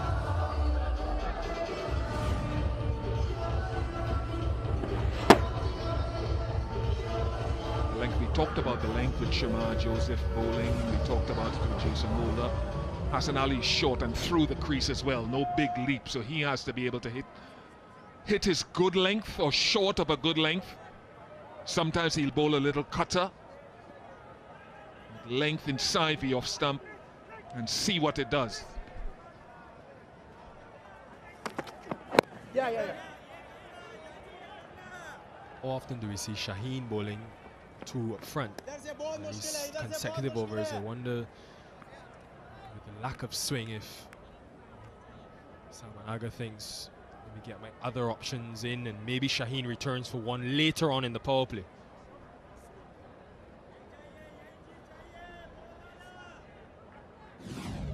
Talking about the length to Joel Andrew, that good length, strike rate from the first game. Yeah.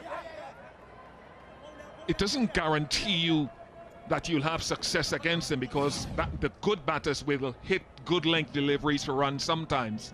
But if you can hit that good length, just tight into the off stump, that's where you want to have a starting point against him. And then eventually you vary off of that. Hassan Ali was too full, so again I'll say it doesn't guarantee anything. He's a stroke player.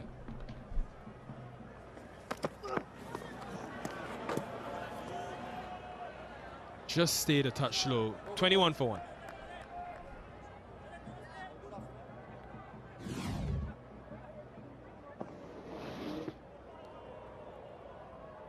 Died on Joel Andrew, but at least you don't want to be bowling too full to him.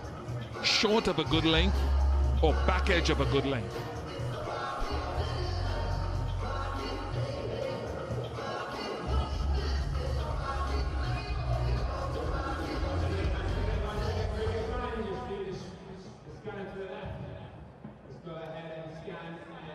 Slightly ahead, the big challenge, folks, will come after over number 6.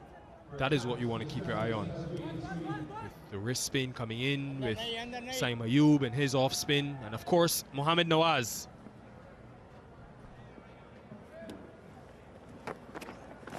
Yeah. Sound off the bat when Shai Hope makes contact with the middle of the bat.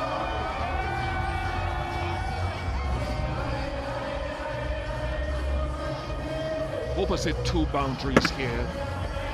Only just a touch short, just a touch wide and off stump. His balance has been superb and very low risk in execution.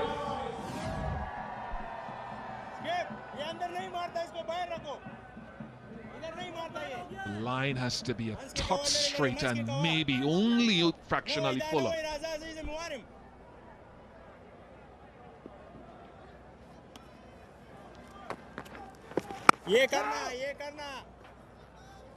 There, he just seems to thrive, Bish, when he comes in early. And I know some people say and think he's so important in the middle, one of the better players of spin. But why can't he bat throughout the power play, be aggressive, and still be there in the middle against the spin? Let other people take responsibility, other people step up. And talking about stepping up, just off to the right there, Ravi Rampal, just on that bowling performance. I know he's very committed to improving the bowling of the team, and looking at the way they went tonight, he'd be very pleased with much of what he saw, not everything, much of it. I think they'll just, he's saying it's not carried. Saying still check it. Still you can check it.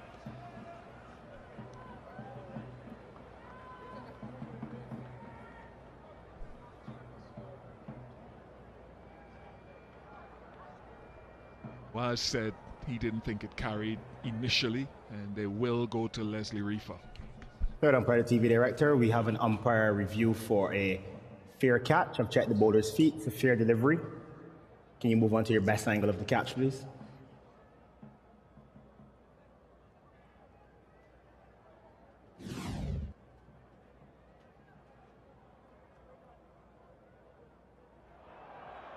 Just take it back. Just take it back. Forward, forward. Yeah, ball is on the ground there. I'm satisfied and ready to make my decision for the big screen.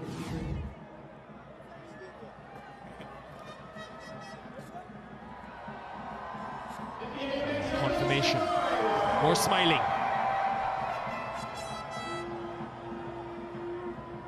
Very fair from Nawaz. He turned around immediately and he said no. That's great spirit. That is spirit of the game in its utmost.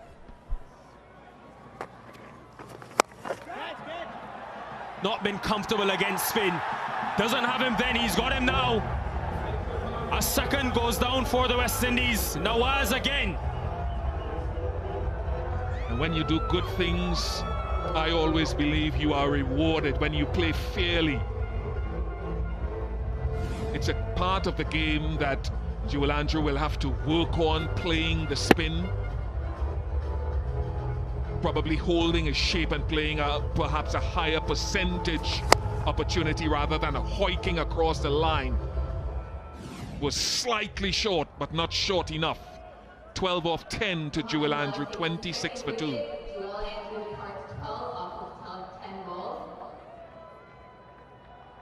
Incoming batsman for the West Indies, number 68, Shaheen Rutherford. You want to see some fireworks?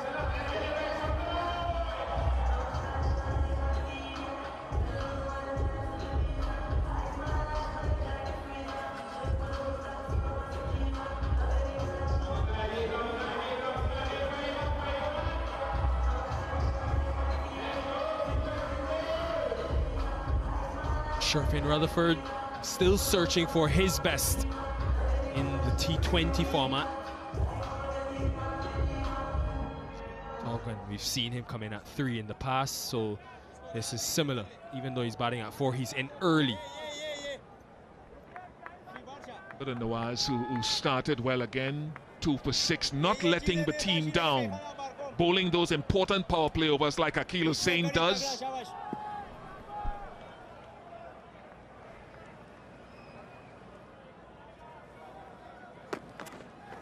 Wow.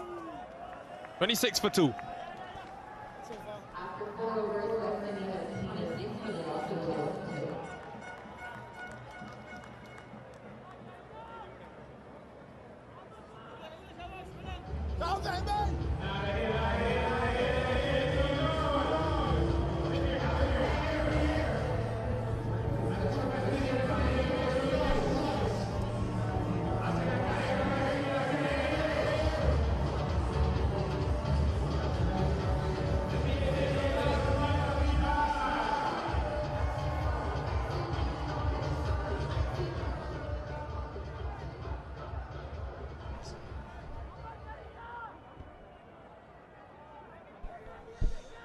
Right, already 2 down.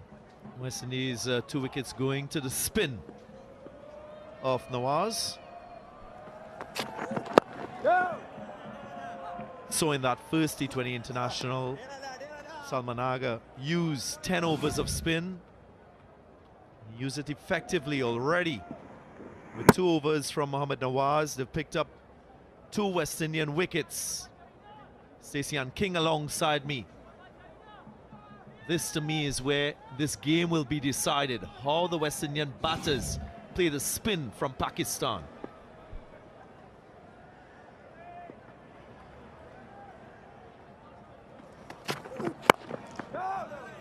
Yeah, agreed fully. DG. Historically, they've struggled significantly in this phase. And Shai Hope has been possibly the only shining light for the West Indians against spin. Rutherford, on the other hand, he has had his fair share of struggles.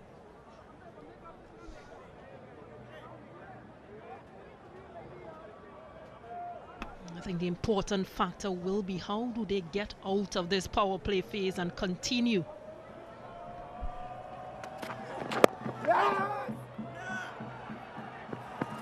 Of strike.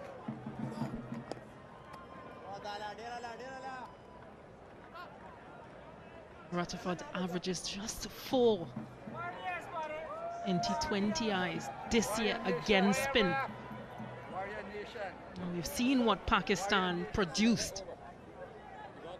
You know, that middle phase in the previous game, 5 wickets, 43 runs and 8 overs of spin. So the challenge for West Indies, how do they come out of this power play and how do they carry on?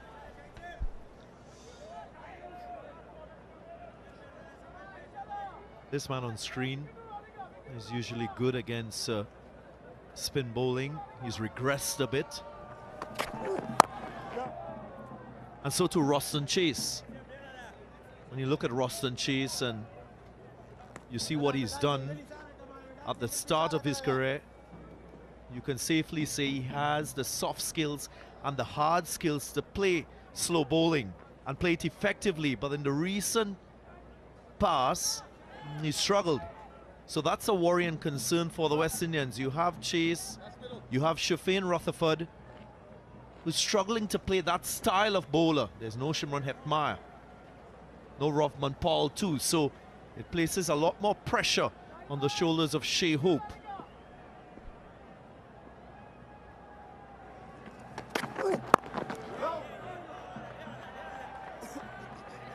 And again, how can you play spin effectively?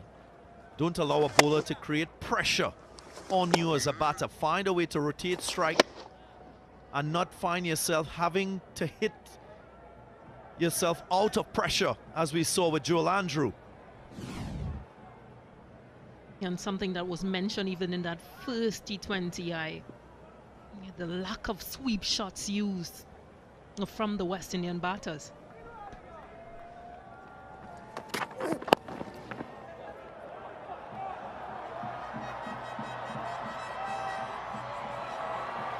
Effort in the field. Sufyan Mukim with the dive. Just 4 from the over after 5, 30 for 2.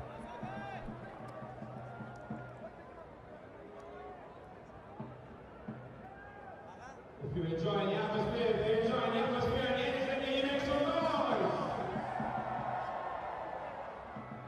All right, cricket fans, if you want to see yourself on the big screen, here's how it works.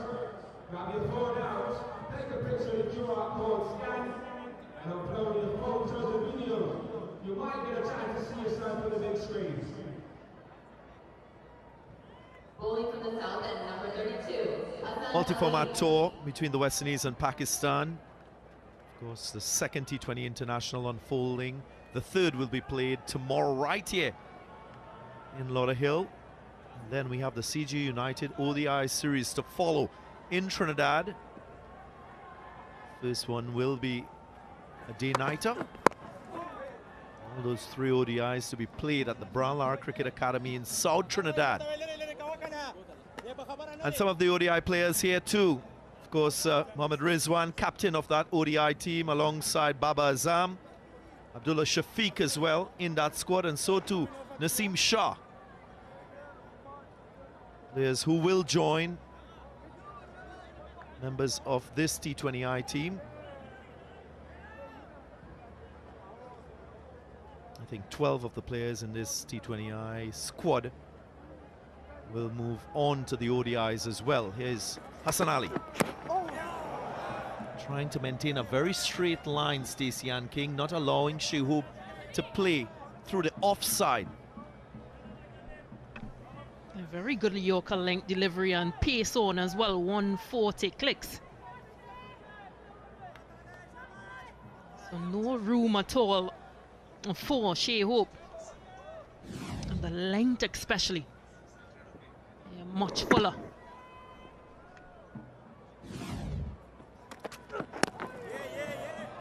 This is good, very smart. You can tell that Pakistan has done their homework on Shai Hope. He scored a lot of runs through the offside. He loves to stand beside the ball. So what they're doing is they're pushing him to look to another area for him to score. Shai Hope, we know, is very good with thinking on his feet. What's his strategy to counter this plan by Pakistan?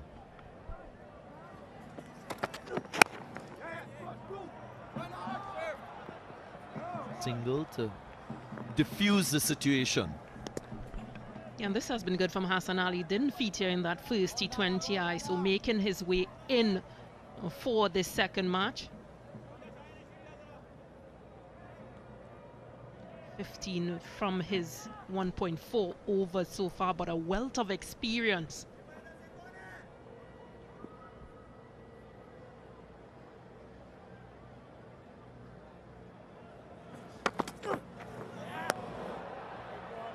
Short but too high on that occasion.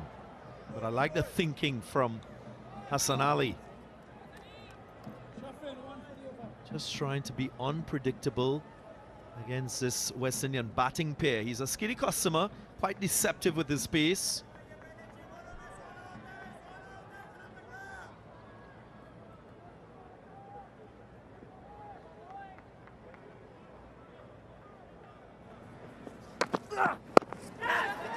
Put in the air, just away from Fakhar Zaman.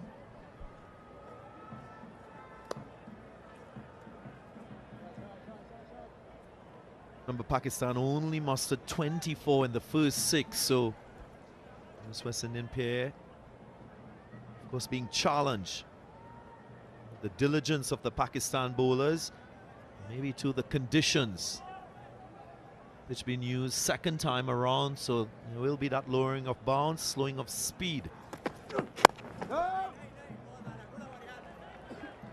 Another tidy over from Pakistan. End of the power play, the West Indies 34 for 2.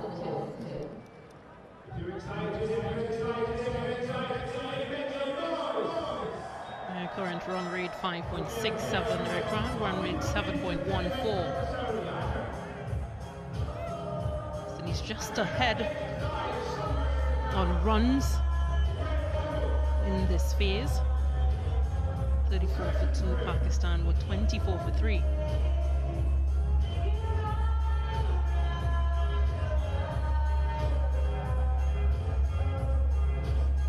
A win for the West Indies in this first phase of the run chase, ahead in terms of runs and less in terms of wickets lost.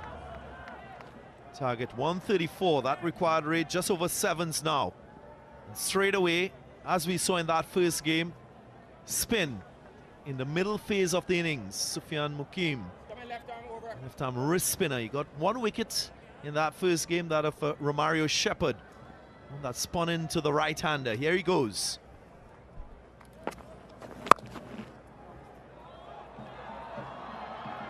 Gone for 4. That's a fine stroke from Shaheen Rutherford. He's a powerful man.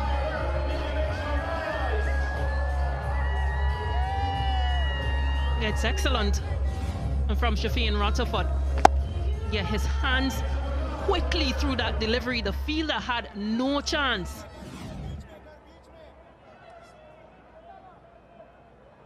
Pressure on Mukeeb. Short delivery.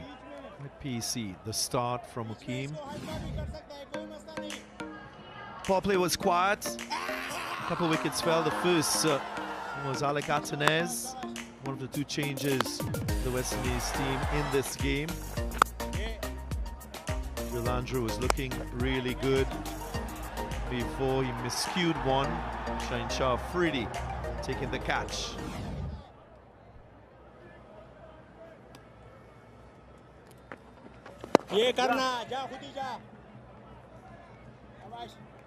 We spoke about the challenges that the West Indian batters have faced over the years in the middle phase of the innings.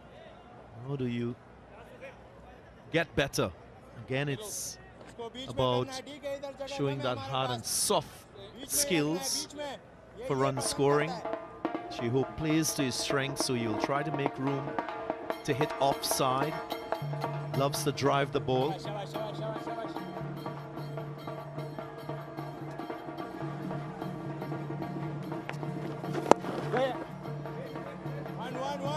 What he'll also need to do is, of course, read the variations from Mukeem.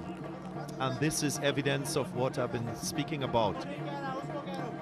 Average for the West Indians, just 19 in the middle phase against spin. 25 dismissals, the highest amongst those teams, the top 10 teams in this format.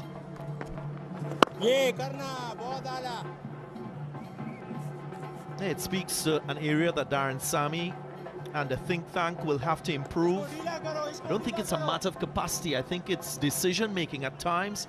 West Indian batters not making the right decisions when out in the middle and playing to the conditions and situation.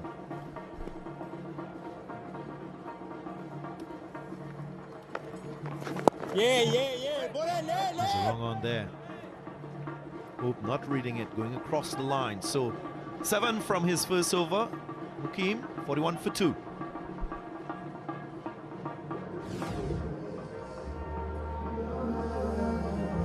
Yeah, the wrong one. Trying to work it into the leg side and not getting through. West Indies require another 93 from 78 balls to hopefully level the series.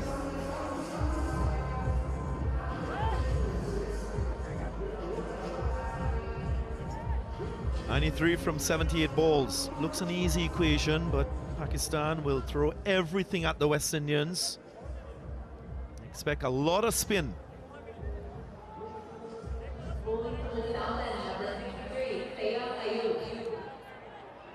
Smiling West Indian spectators.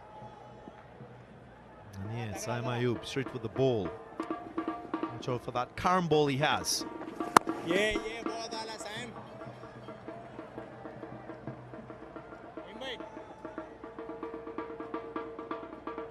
बहुत आला.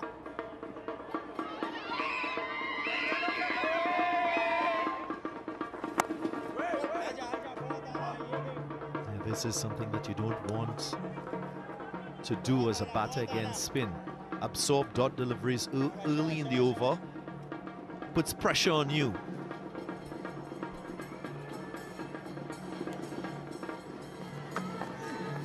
Oh, that's a beauty. That's a real beauty. It angled in and then spun away. And he gets the support of the umpire, Denton Butler. Was it going on to hit the stumps? The review taken. Third umpire, the TV director, we have a player review for LBW. The original decision is out. I've checked the bowler's feet. It's a fair delivery. Can you move on to front on, please?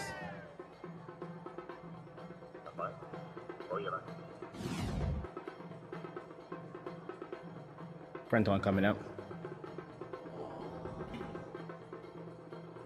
There doesn't appear to be any bat involved. However, I'll need Ultra Edge to confirm. There comes Ultra Edge. Gap between bat and ball. Flat line on Ultra Edge. There's no bat involved. You can move on to ball tracking when available, please. Original decision out. Pitching in line. Impact in line. Wickets hitting. Review loss, ready to go back on field to Dighton. Dighton, you stay with your out decision. You're on screen. Make your signal. Great initial decision by that Butler. It's Shaheen Rutherford. His kryptonite.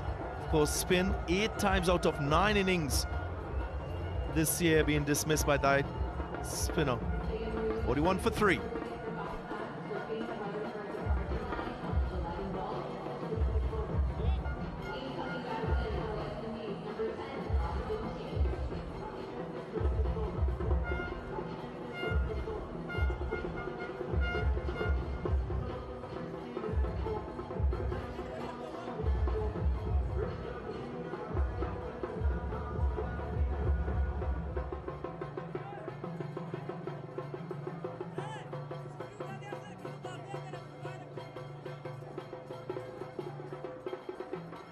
And Chase joining his skipper. What can he produce? They need a partnership desperately. Stacey and King. It's a very good strike rate out of 120.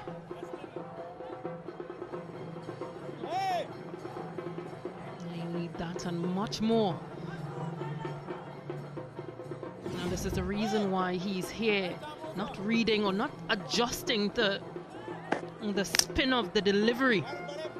And for the second time in successive games, Ayub has gotten his man. Get! Just looking at that dismissal, I think Shaheen Rutherford just misjudged the length. He was playing back to one that he should have been forward.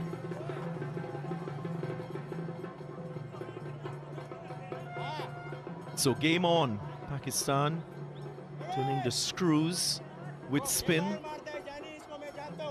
Testing the West Indian batters once more.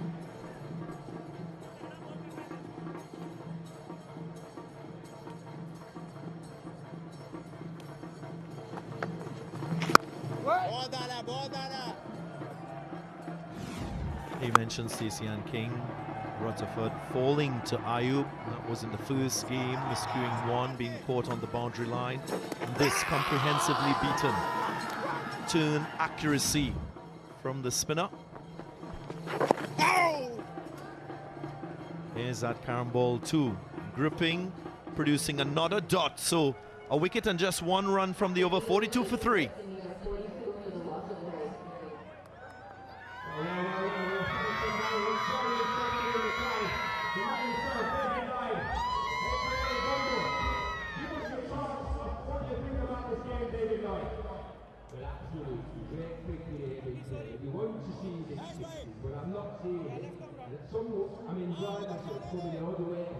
It's a great atmosphere here at the centre of our regional.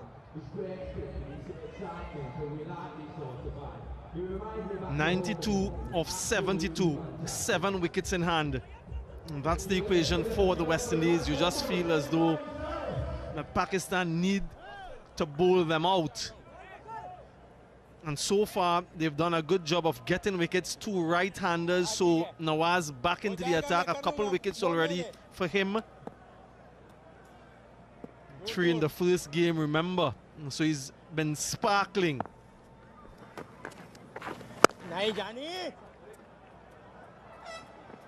That's well placed. Will get at least a couple. Hello, Bazid. How do you see things currently?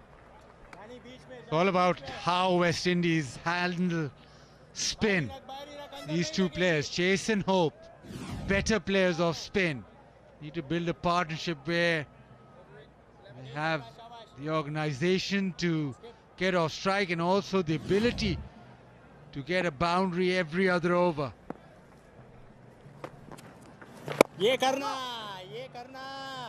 This middle phase, as you said in the previous game and even today, whoever wins this middle phase will probably go on to win the game. Pakistan still have plenty of spin bowling options, so they can attack West Indies with the spinners throughout.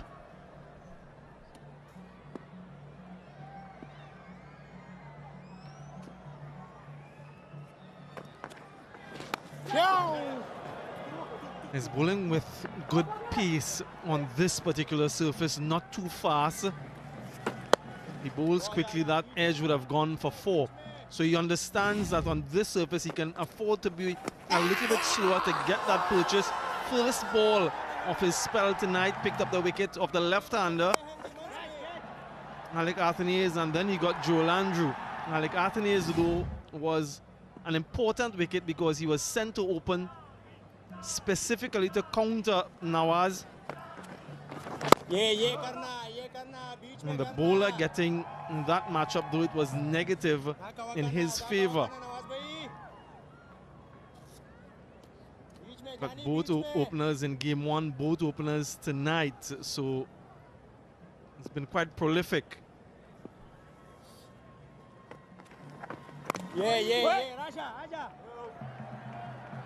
Azad, you've been enjoying the local cuisine here, haven't you? Samosas, pakoras, papri. That's just pure sugar.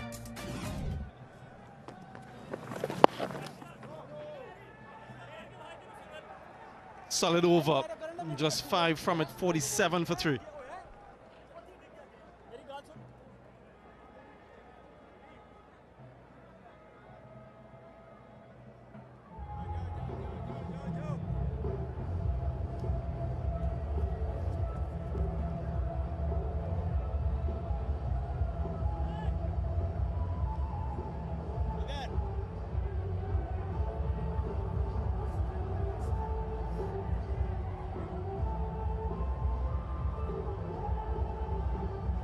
little dip in the worm, that yellow worm of West Indies. It was through the middle that Pakistan were good again. A poor start, a very good middle, and then a poor finish. You can see there at the right, top right, how they sort of tapered off. Ayub will continue.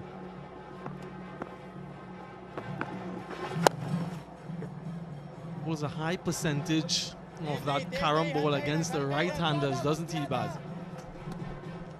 Yeah, likes the ball going away from either batter, left-hander. He'll go to the off-spinner. But it'll be interesting on this pitch that the finger spinners have been very effective.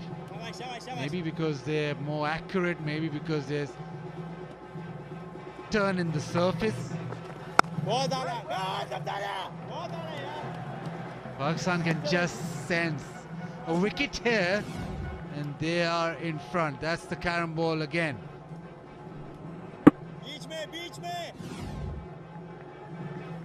And they'll expect that that's the type of delivery that will be prevalent against them. All of them in the over. There isn't a short mid-wicket. At the very least, they can knock him around. Shai Hope 20 from 28. Look at that. You're seeing a lot of the ball and then the flick of the finger. And the statistics would show, the data would show that that's his preferred delivery against right-handers, as you said, Baz, trying to go from away from the batter. And there again.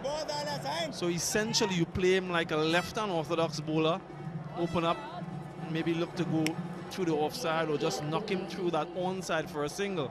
50 up for the West Indies.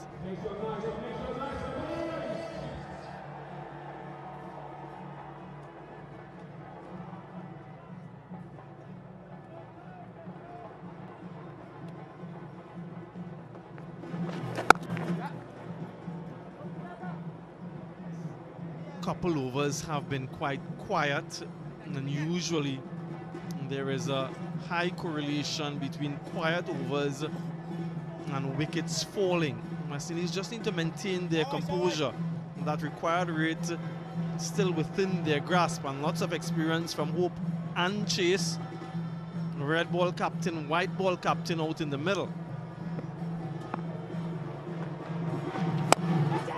That's in there.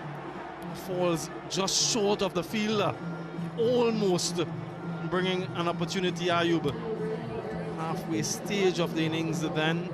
West Indies are 52 for 3, still requires 82. Dasani, it's time for a hydration break, the Dasani water break.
TA. Oh no, you West Indies at the halfway stage. They need a win, folks. Series is on the line, 52 for 3. And Captain Shai Hope is still there. They'll be hoping he can get them through. I'm in chaos. Guys, I am in the stands where this is pure rhythm, pure energy. Hold on. Let me get to the front. Why would you ever want to be in the commentary box when you can just be out here? Hold on. Let me just jump a little bit. Listen, what you're hearing now is the Tassa drum. It originated in northern India and it's come to Guyana, Trinidad, Suriname, places like that. I'm going to give you guys a lesson into what these things are, but I want to dance a little bit first. Hold on. Hey. All right, that's enough. Hold on. All right. Look at this guy. Where did he? That's Michael Jackson. A Guyanese Michael Jackson. Lovely. Listen, guys. Woo! The pressure here is more than out there. I've got my brother here, the leader of the group. Tell me about the different elements of the Tassa drum. I see different drums. What's going on here?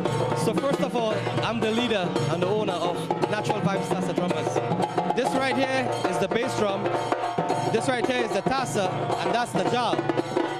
This is the jal? Yes. So tell me how much time y'all put into practicing this to make sure you guys get this right. It takes months of practice. Months? Months. And how does it work? You guys all assemble in one place? And yes. How many songs are you practicing? What do you have to do? At least 10 to 12.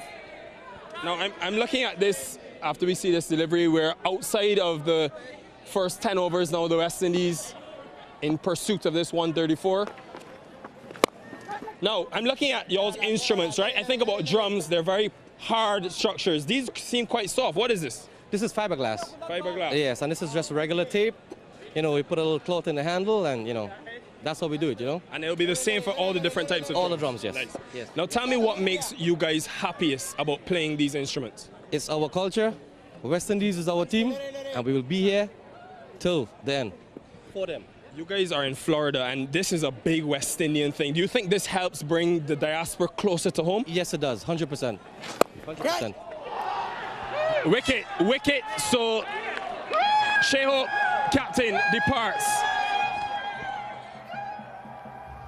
Is that man Nawaz again with his left arm spin, trying to go into out was Shai Hope. Inside half of the bat, has gone quickly back to the bowler, but Nawaz with his third wicket. And another important strike. The ball didn't turn, so they just gone on with the arm. Disappointed captain, but a huge wicket in the context of the game. Shai Hope 21, 53 for 4.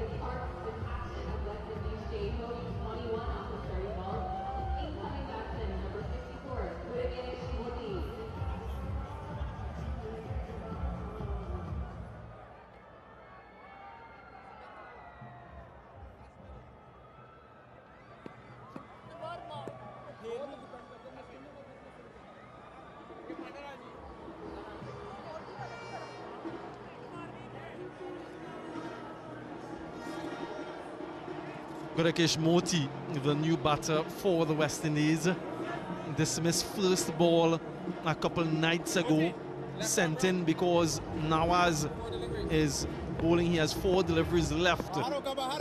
Will he go after him straight away again?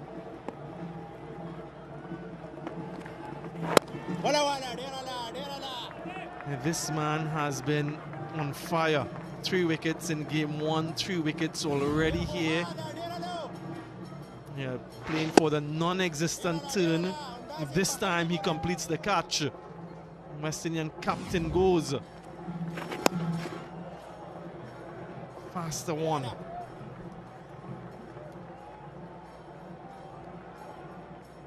Comes spin. In the power play now, he's come back after the break. He's got a wicket. Just one of his first 4 deliveries. Drag into long on, a little bit of a misfield, but just a single. So not just about the wicket, it's also the economy that he's bowling at.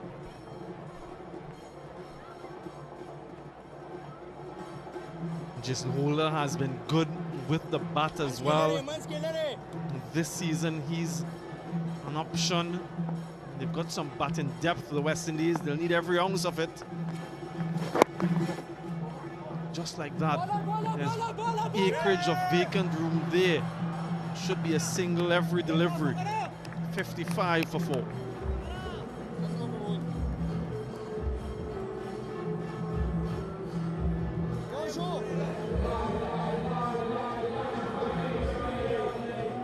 Has been good again.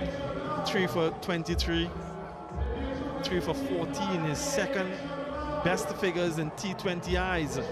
That's 6 wickets for 37 runs, if my maths is correct, for Mohammad Nawaz.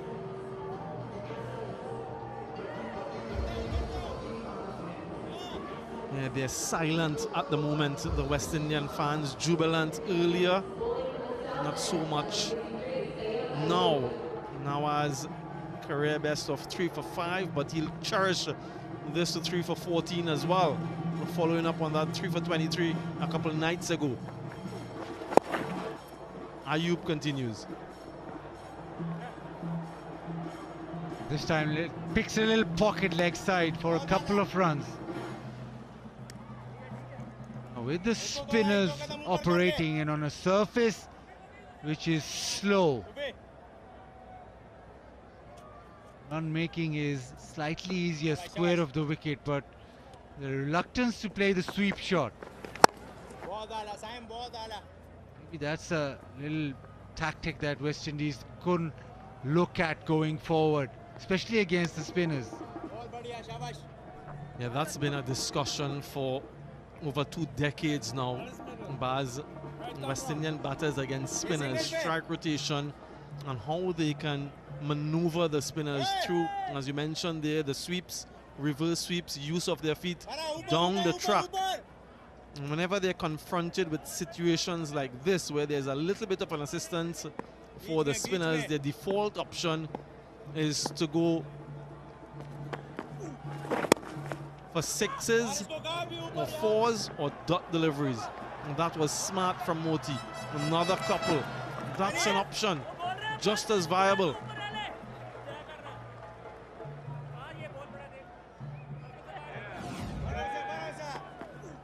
A lovely weight on the shot. With the fielders on the leg side, right at the fence. There's always a couple of runs if you can just tap it towards that 30-yard circle. Again, into the onside, turns, it gets a single. The required run rate is still 8.76, so that's not a huge issue. But you just need to get rhythm into your innings. Yeah, and Ruston Chase can take a page out of what Motie did for those 4 runs that he's gotten. He too has that vacant mid-wicket area. Though Ayub would bowl the carom ball at him, he's still looking to go offside. Inside edge this time allows him to get a couple. Good running.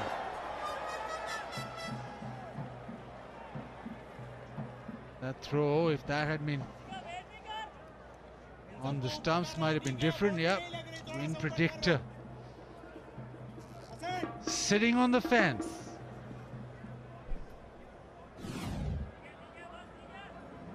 Direct hit would have been tight. They just saw that couple, Ruston Chase. Not a bad over from the West Indians. 9 coming from it, almost risk-free. 12 gone, 64 for 4.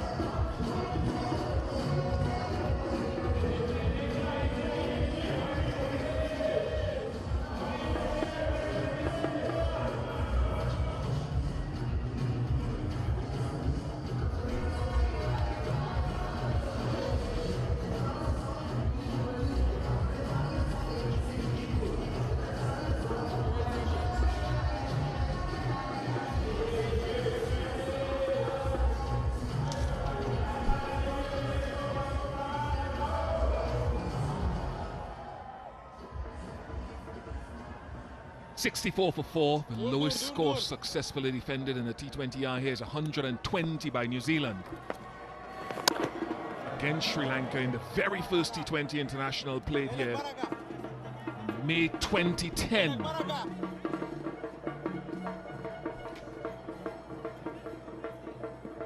बीच में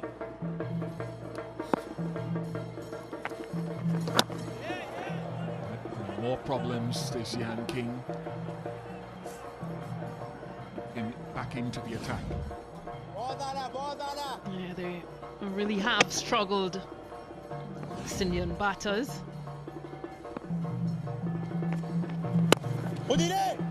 Not being able to find either the single or a boundary. It's been 38 deliveries, 38 balls since a boundary has been struck.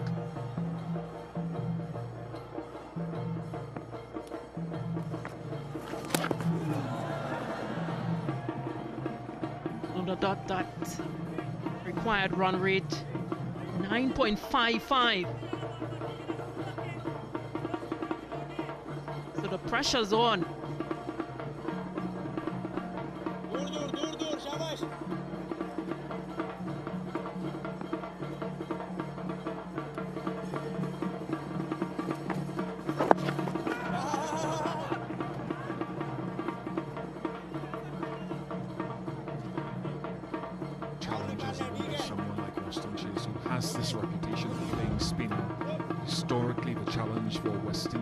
And batters in this format against guys who can turn the ball in either direction is first picking and then finding out whether it is in a hitting zone.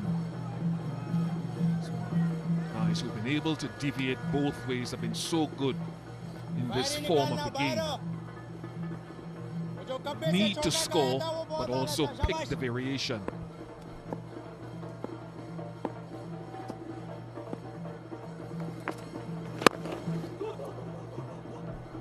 Two is the call from Motie.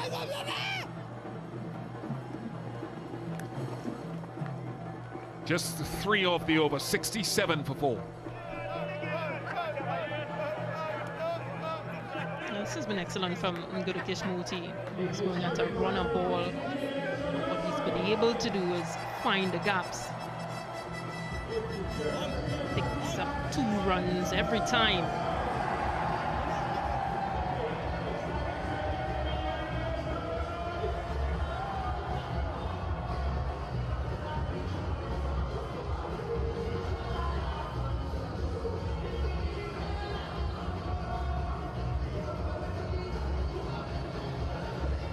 Three for 2 so far in the middle overs, the middle phase, over 7 to 15. So stall.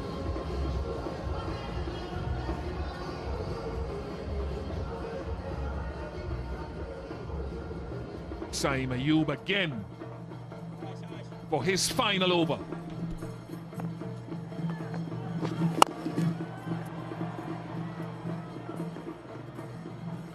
Pakistan possibly thinking if it's not broke, don't change it. Yeah, the spinners have been excellent. You picking up just the 1 wicket, but it has been Mohammad Nawaz with his 3 for 14 from his 4. That really did the damage for West Indies.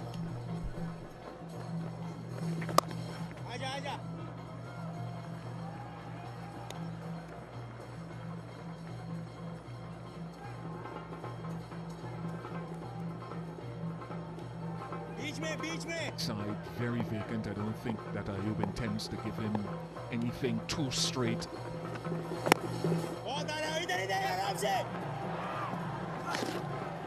Real pressure and tension out in the middle for West Indies and their supporters. Come on, boys. Let's do rally. Let's go. Let's put Pakistan where they pack them up and put them over there. Pakistan, pack them up. Pakistan, pack them up. Let's rally. Rally on the West Indies, guys. No one forever. Let's go. Rally.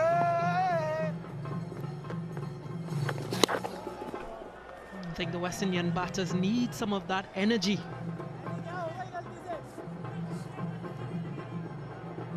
Good to see the supporters out and rallying around the West Indies.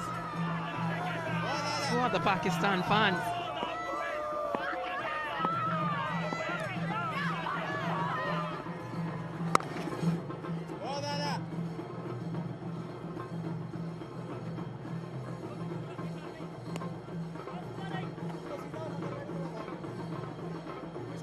And we're just climbing over 10 at this point.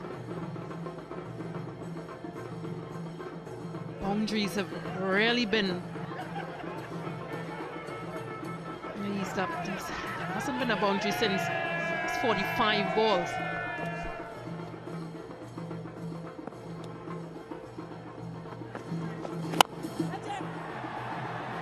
Hasn't hit it at all well, and another one goes down, and Shai Hope strikes again.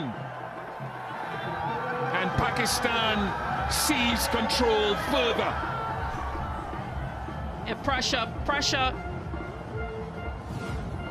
And this is the result. Coming off the toe end of Ruston Chase bat. And he holds out, power failure. Now he picks up another wicket, that of Ruston Chase, who goes for 16. West Indies in some trouble, 70 for 5.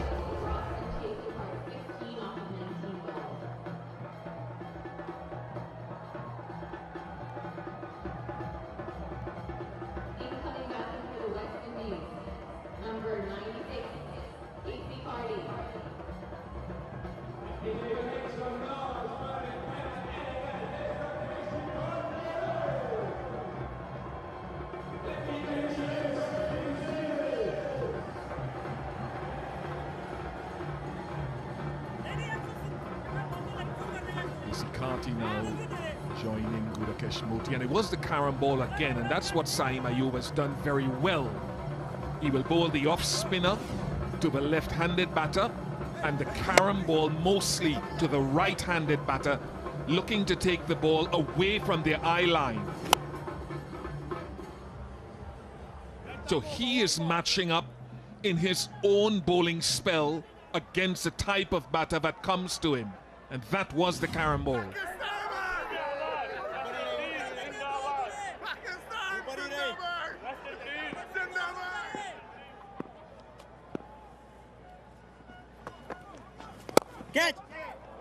Nice shot, pleasant shot to get a couple from Casey Carty's bat. Impressive spell though from Shai Hope, 4 overs, 2 for 20, 72 for 5.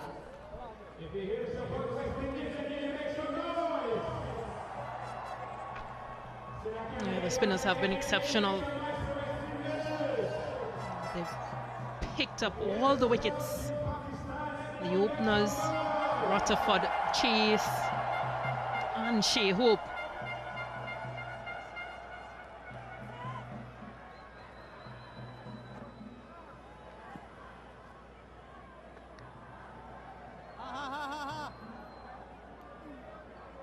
So Nawaz has bowled out 3 for 14, top class. Ayub bowled out. Sufyan with a couple of overs left. And he'll be looking for more wickets as well, not just economy. And then it's up to Salman Aliaga to determine Shaheen Afridi, maybe Hassan Ali. Middle. Left arm over. 12 balls off spin.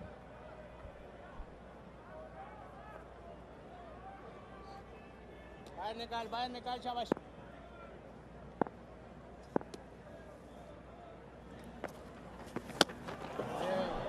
Yeah, when you look at that mini bowling that we previously saw, the Pacers have been the ones going for runs, almost a runner ball. So it's really the spinners who's pegged things back. Aja, time na le, aja. Hassan talking to Salman Aliaga, the captain, a little bit earlier, probably going through some of their strategies. Drinks breaks are probably structuring their bowling depending on what happens. Who comes back when? Jason Holder and Romario Shepherd to come.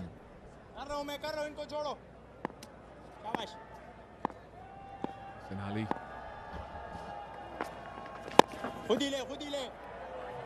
Swinging like a rusty gate at the moment. जब इधर आता है तो और बाहर कर, इधर आते हैं तो और बाहर कर, बाहर ही कर, ढीला नहीं करना.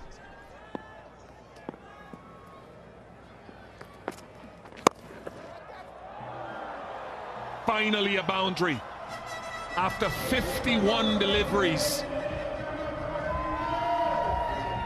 Yeah, that's unheard of for a West Indian batter. That boundary kick comes off the bat of Gudakish Motie. Flashed through the offside, and 51 balls since a boundary was hit prior.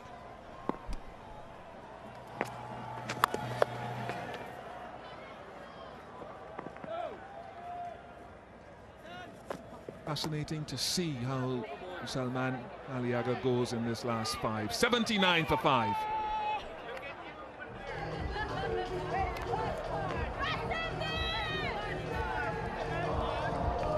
Already 42 dot balls in this West Indian innings, whilst Pakistan already faced 51 dot balls.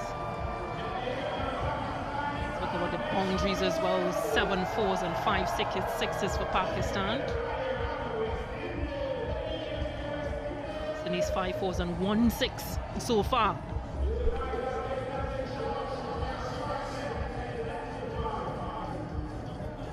Hassan Ali lined up to bowl over number 16. In the meantime, fans have been having an excellent time, and our Coca-Cola fan of the day has been having a great time as they sip it with cricket. Who would you share a Coke with? Coca-Cola, the new soft drink hydration partner of West Indies Cricket, or Cricket West Indies.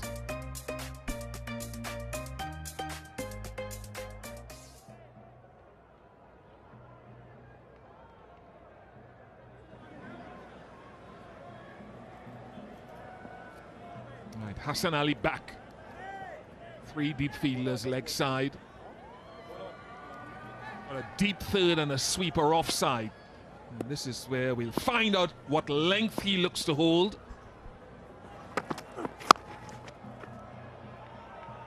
Good dot to start the over. A 2 for 11 from his previous 2.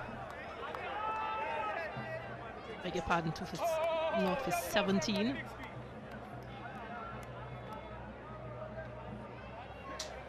Yeah, but runs have come off the seamers in the previous overs.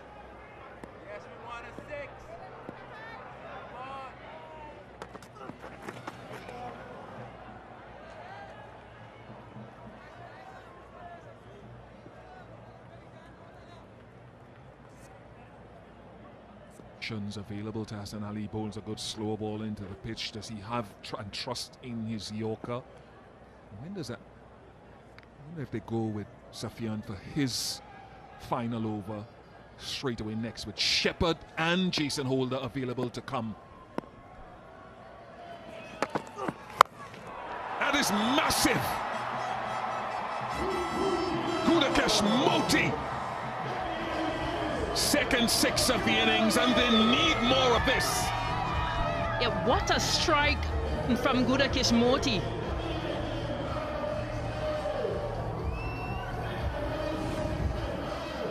He lined him up and swung for the leg side. He didn't even bother to look. 102 meters, the distance.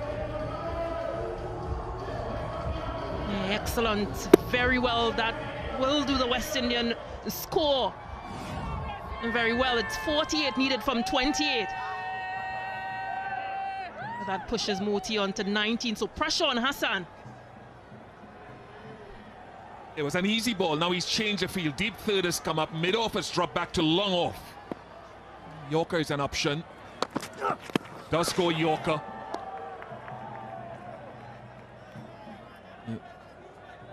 This 6. Only time will tell whether it has any significance on the outcome, but the next over from the wrist spinner is also very important to the outcome.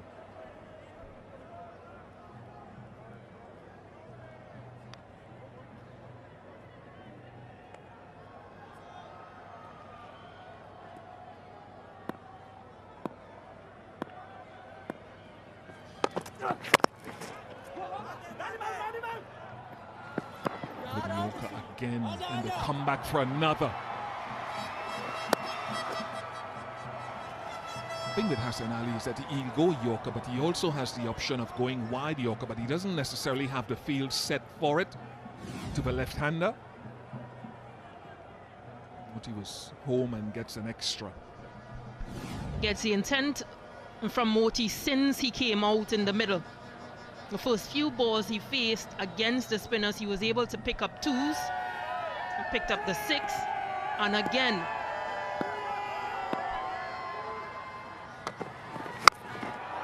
He goes again, and he goes big. Necessary 6 again. 2 in the over. Perhaps the biggest of the innings. Definitely the biggest over of the innings. 15 off it. This is excellent ball striking. Gudakesh Motie with the second 6 of this over and the 3rd of the innings. And what a difference a day makes. Went without scoring in the first. Didn't pick up any wicket. Matter of fact, didn't bowl in the first match as well. Came tonight and picked up 2 for 39. And now with bat in hand, 27 from 18. Yorker, straight Yorker. This is where you want the batsmen to come having a hitting net somewhere around the dugout. So they hit a few balls, and if they have to come in, they're already sweating. 95 for 5.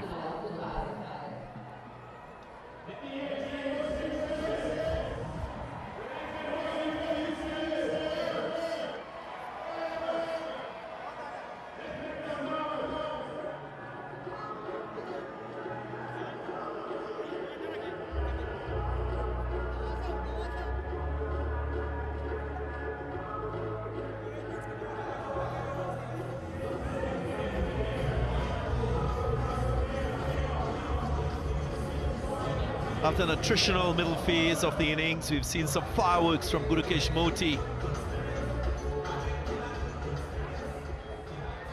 West Indian fans loving the action. Maybe that balance of power shifting in the direction of the West Indians. Bazit Khan alongside me. Game on, Baz. Last over has changed it slightly. Well, changed it big time. Now it's up to wrist spin. Wide. Pressure's just built. Courtesy Motie. 28 of 19.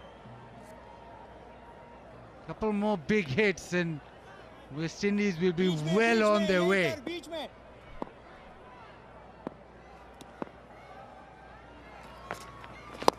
Good ball, good ball. Across the line, going across the line. Is that nifty work by the keeper? Mohammed behind the stumps, just dislodging the bails. Was the timing good enough? Third umpire, the TV director, we have a run-out review. Can I have your best side-on angle, please?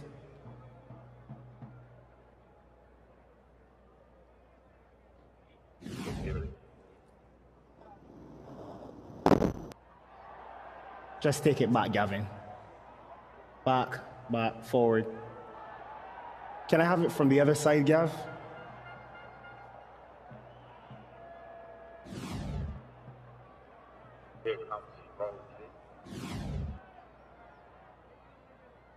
Freeze it. Back. Okay. Yes, right there. I'm satisfied and ready to make my decision for the big screen.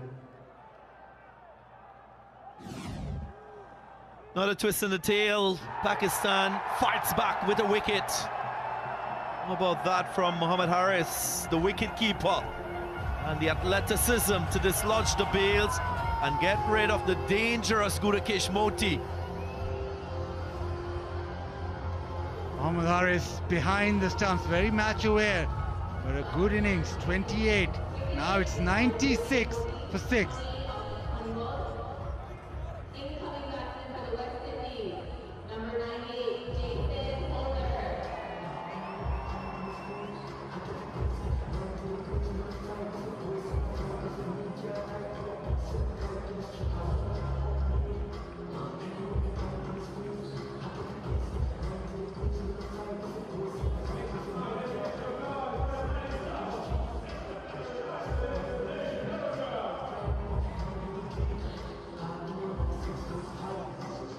Jason Holder will have good memories of batting at this venue. Both himself and Shamar Joseph put on 54 in that losing effort. 30 of 12 in the last game. And he's here because Motie just lost sighting of the ball. He was searching for a run, then had to come back in quick time. Not quick enough.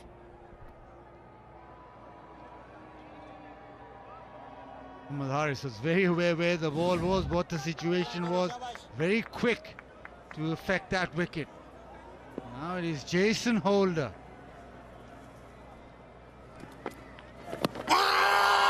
Straight away, big appeal. Maybe going leg side, maybe pitched outside leg. We'll have a think, there's a discussion. Goes upstairs, yes!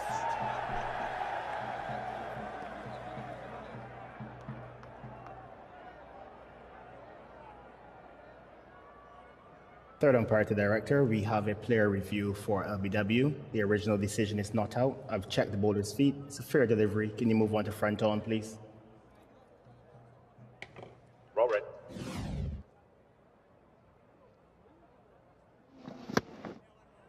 There doesn't appear to be any bat involved. I'll need Ultra Edge to confirm.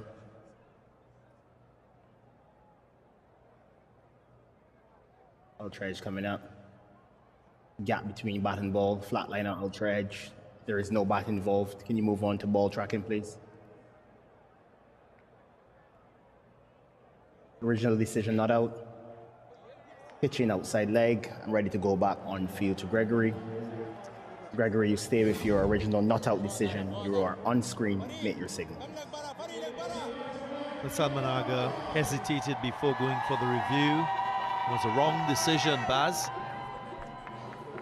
Always looked as if it was outside leg, pitched outside leg, but they know how big a wicket this is. Jason Holder has been in good form with the bat. There is a slip in place. Harris wants the googly.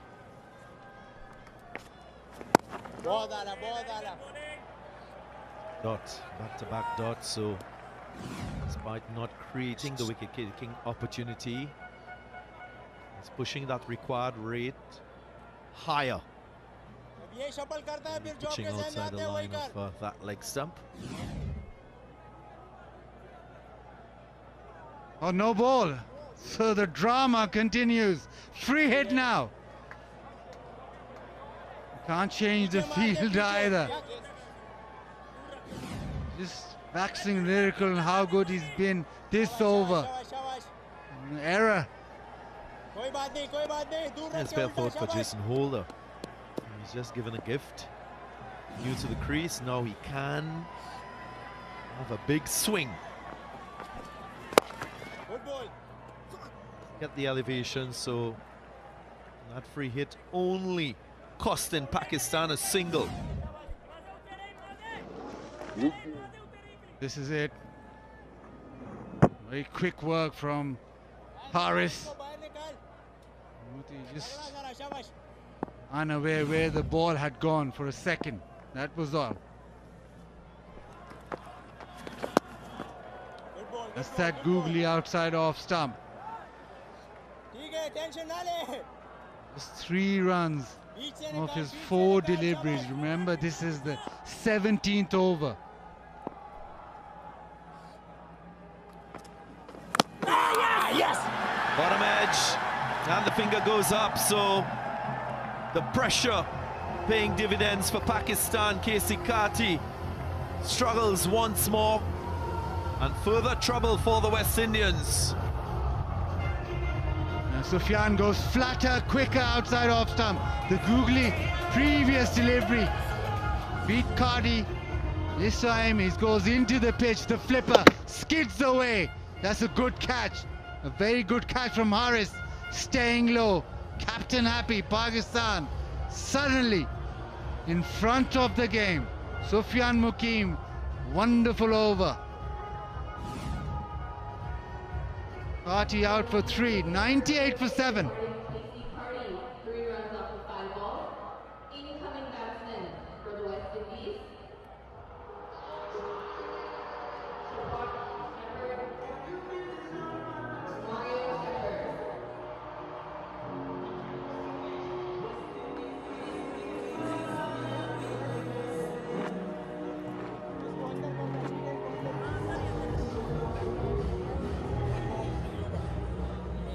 इसको अंदर करी, इसको अंदर करी. Mario Shepherd will remember Mukim. In the first game he got his wicket. Now just one ball to face. And he keeps him out. So another brilliant spell comes to an end. 1 for 19 from Mukim. 98 for 7.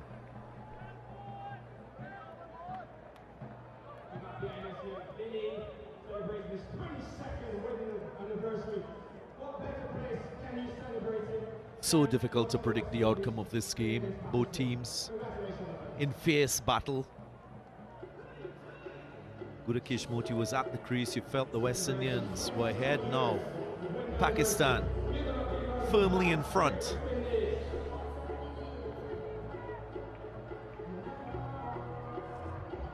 And the West Indians stop this losing streak. They need 36 from 18 balls. Rate is 12, but in this format of the game, a couple lusty blows can change that. And for pace, spin has already done the business for Pakistan. 6 wickets of the 7 going to the spinners. 6 for 53. Shaheen Shafridi. Rests through the offside. Jason Holder finds deep point. He can't find the boundary.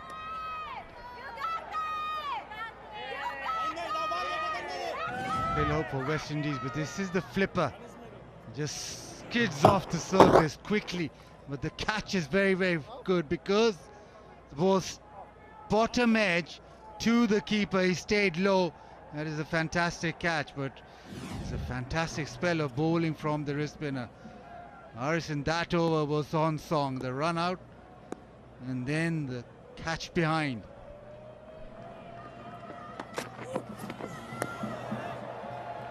Important dot delivery. Romario Shepherd has to get going. What does he have in store for his team with the bat? He is a match winner at this stage of the innings. Knows he's only going to face pace. Shaheen Shafridi after this has another over, and I reckon Hassan Ali with one more over. But West Indies need to find the fence. 3 deep fielders offside, so that line should be outside off from Shaheen Shafridi. Enough bat from Shepherd. He gets going to the delight of the fans. That's an important boundary for the West Indians.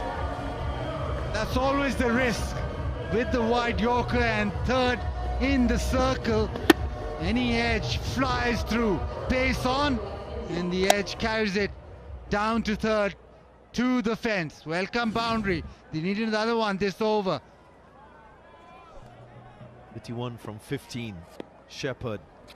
Does he have another boundary in store? 3 legal deliveries remaining in the over. He nails it. Nails that defensive Yorker. Mario Shepherd has no answer for it. Well, he decided outside off stump Yorkers. He's aiming for that blue line, that guide for the umpire. And you want to get bat on it, you want something. Maybe get it down to third again, but Shaheen Shafridi bowling Yorkers outside off. In his crease. Changes, gets a little bit straighter. He has to be sliding down the leg side. Aim just slipping away from West Indies. 14 deliveries, 31 runs. Now they need a boundary of this last ball of the 18th over. Yeah, just slipped away. The spinners doing it again. Middle over so important. Pakistan with that stranglehold. We'll need half of those deliveries to go for boundaries. Can Holder get one? He does. The long levers coming into action. Jason Holder gives the West Indians hope. 12 from the over, 110 for 7.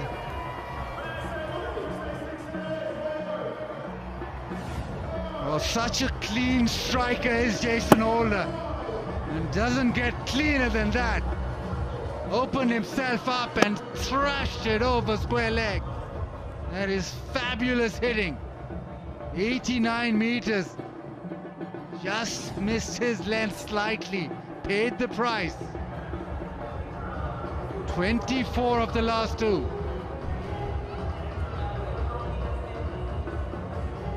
And it's happy with that last strike from Holder. All it needs is 4 sixes.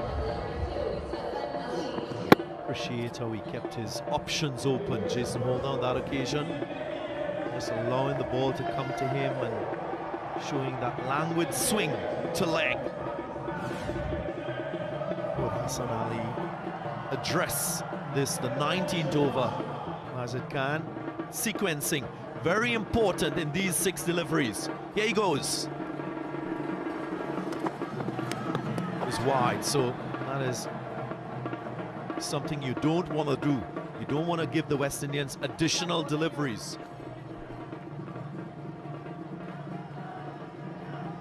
I think Pakistan have this plan of trying to bowl outside off and try to hide that with a Yorker outside off stump.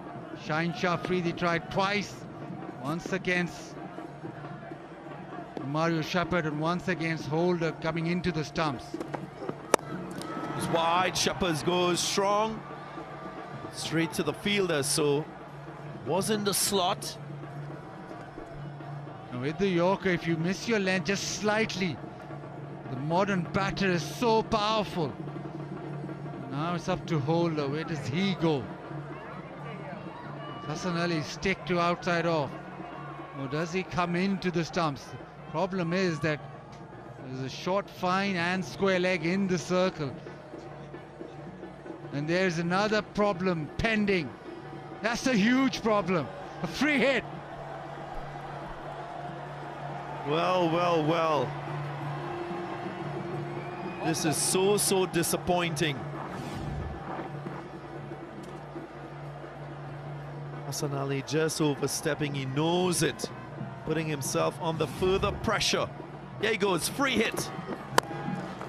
Holder creams it through the offside, great timing. Equally good fielding too, so just a couple runs.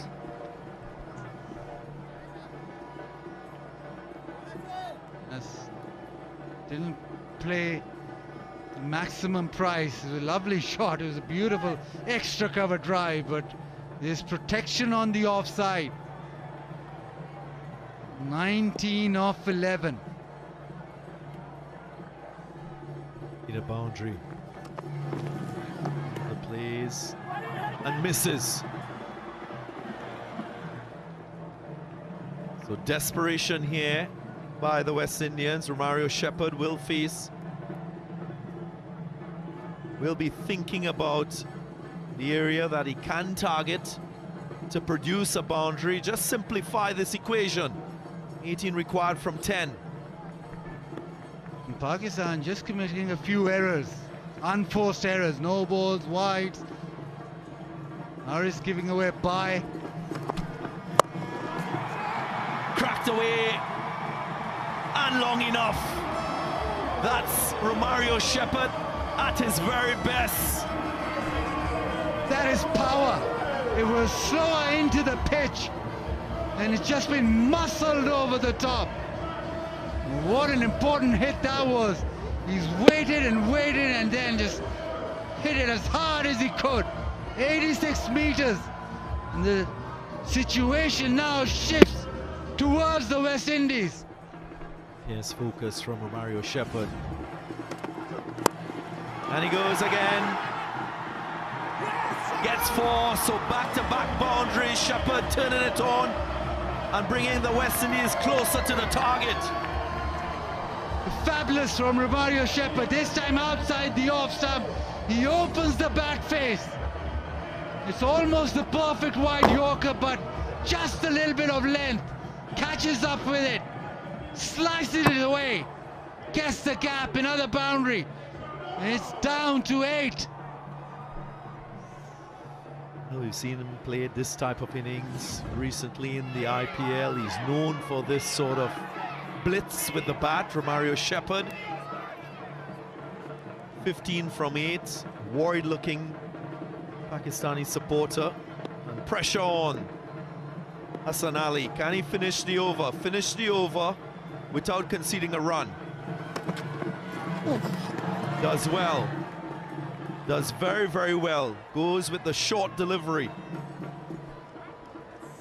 Just wonder if Romario Shepherd is okay. Grimacing in pain.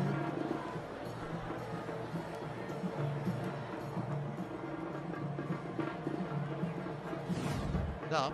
Hopefully he's all right. It's a quick bouncer though. Let's get it off the surface.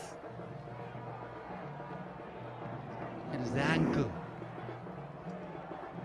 Just a twist there. His right ankle. He's a lot of weight through it. He had a niggling injury before coming into this series. Good news for West Indian supporters. Shepherd to finish the over. Doesn't make contact, so a little bit of a victory there for Hassan Ali and for Pakistan. 16 coming from this, the 19. 8 required from 6 balls now. 126 for 7.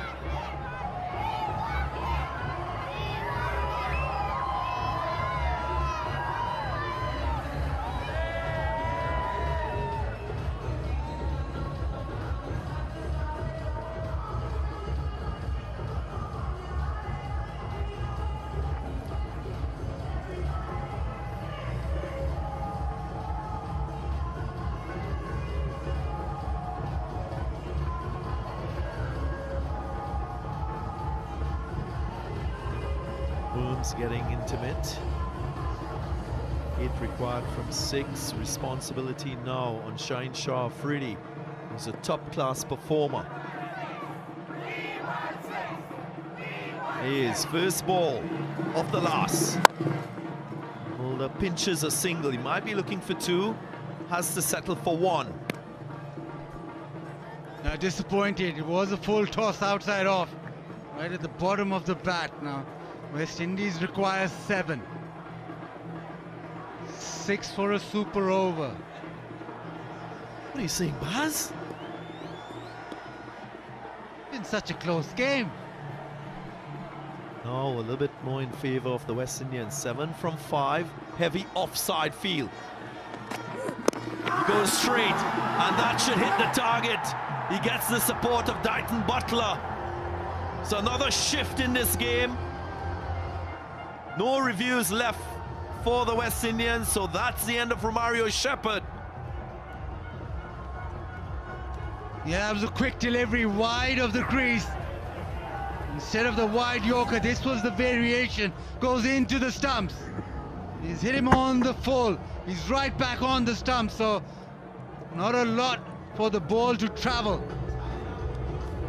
Shaheen Shah Afridi strikes back. Mario Shepherd's cameo of 15 ends. It's 127 for 8.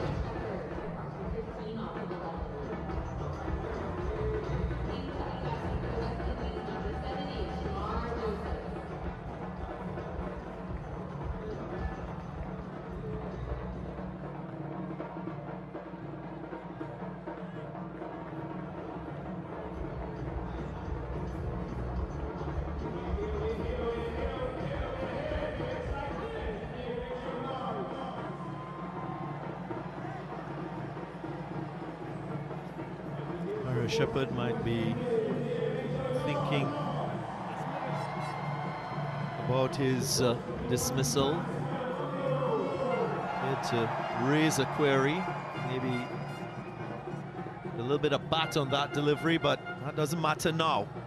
It's up to Shamar Joseph. Can he be a hero tonight for the West Indies? Goes leg side, makes good connection. Importantly, gives the strike to his senior partner in that of Jason Holder. 6 required from 3. 3 deliveries remaining. Yes, 3. Keep calm.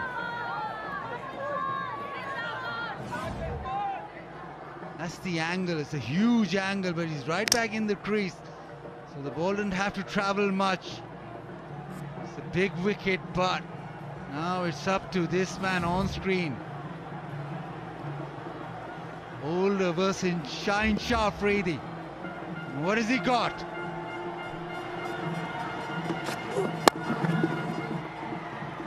Find the gap. More pressure now. Holder takes the single, so there is belief, there's trust in Shamar Joseph. He has to treat this next delivery as a free hit. They must get a boundary. 5 required from 2. Can't be a dot delivery. That is what Shai Hope will be thinking. How can I create a dot or just concede a single? It's been a fabulous 4 deliveries from Shai Hope. The wicket in just 3 runs. He's trying to target the Yorker. He wants one right at the popping crease. 5 of 2. Might just entice Joseph to go offside. Defensive Yorker. And Joseph can't get the boundary, just manages a single. So it boils down to the last delivery of the innings. 4 required for a win. Can Jason Holder bring it home for the West Indians? Will Shai Hope conquer tonight? It's been a fabulous over so far. Can he close it out? This is the most important delivery. Round the wicket. You know the tactics. He will go Yorker. Can Jason Holder get it down to 3rd or fine? Can he get it to the fence? Shai Hope. And it's a wide, so we will have to wait. Exercise patience. The equation simplified now a bit for the West Indians. But guess what, Darren Ganga? The super over's back in play. West Indies get 2. It is a super over. Well, it will be their first win in 70-20 eyes if they achieve these remaining 3 runs. Holder, you see, making that early movement offside. Will he do it again, or will he just try to outsmart Shai Hope? Here we go, final delivery of the game. And Holder makes contact, and he gets it through. The West Indies win from the impossible. Only the 3rd win in the last 21 T20 eyes, and the 1st win in the last T20 eyes against Pakistan. Holder, you hero. Fittingly, Jason Holder with the victory. Started off with the ball in the field and ends it with a boundary leg side. A fabulous game, but a fabulous game that is went West Indian way. Courtesy, Jason Holder. 56 runs in the last 5 overs of the match. It ebbed and flowed, had all of us on our feet. What a contest we've witnessed tonight. Spare thought for Shai Hope. Him bowling the final over, always very challenging in that pressure cooker situation. But the West Indians will feel very happy with this win. Breaking that losing streak, keeping the series alive, most importantly. And they will want to celebrate this. They've been taxed in all departments. And the best player did stand up. West Indies were very good in the field from the start, but behind the 8 ball when Jason Holder walked in, went down to the very last delivery. But it is a victory after a long, long time for the West Indies. Hopefully they'll build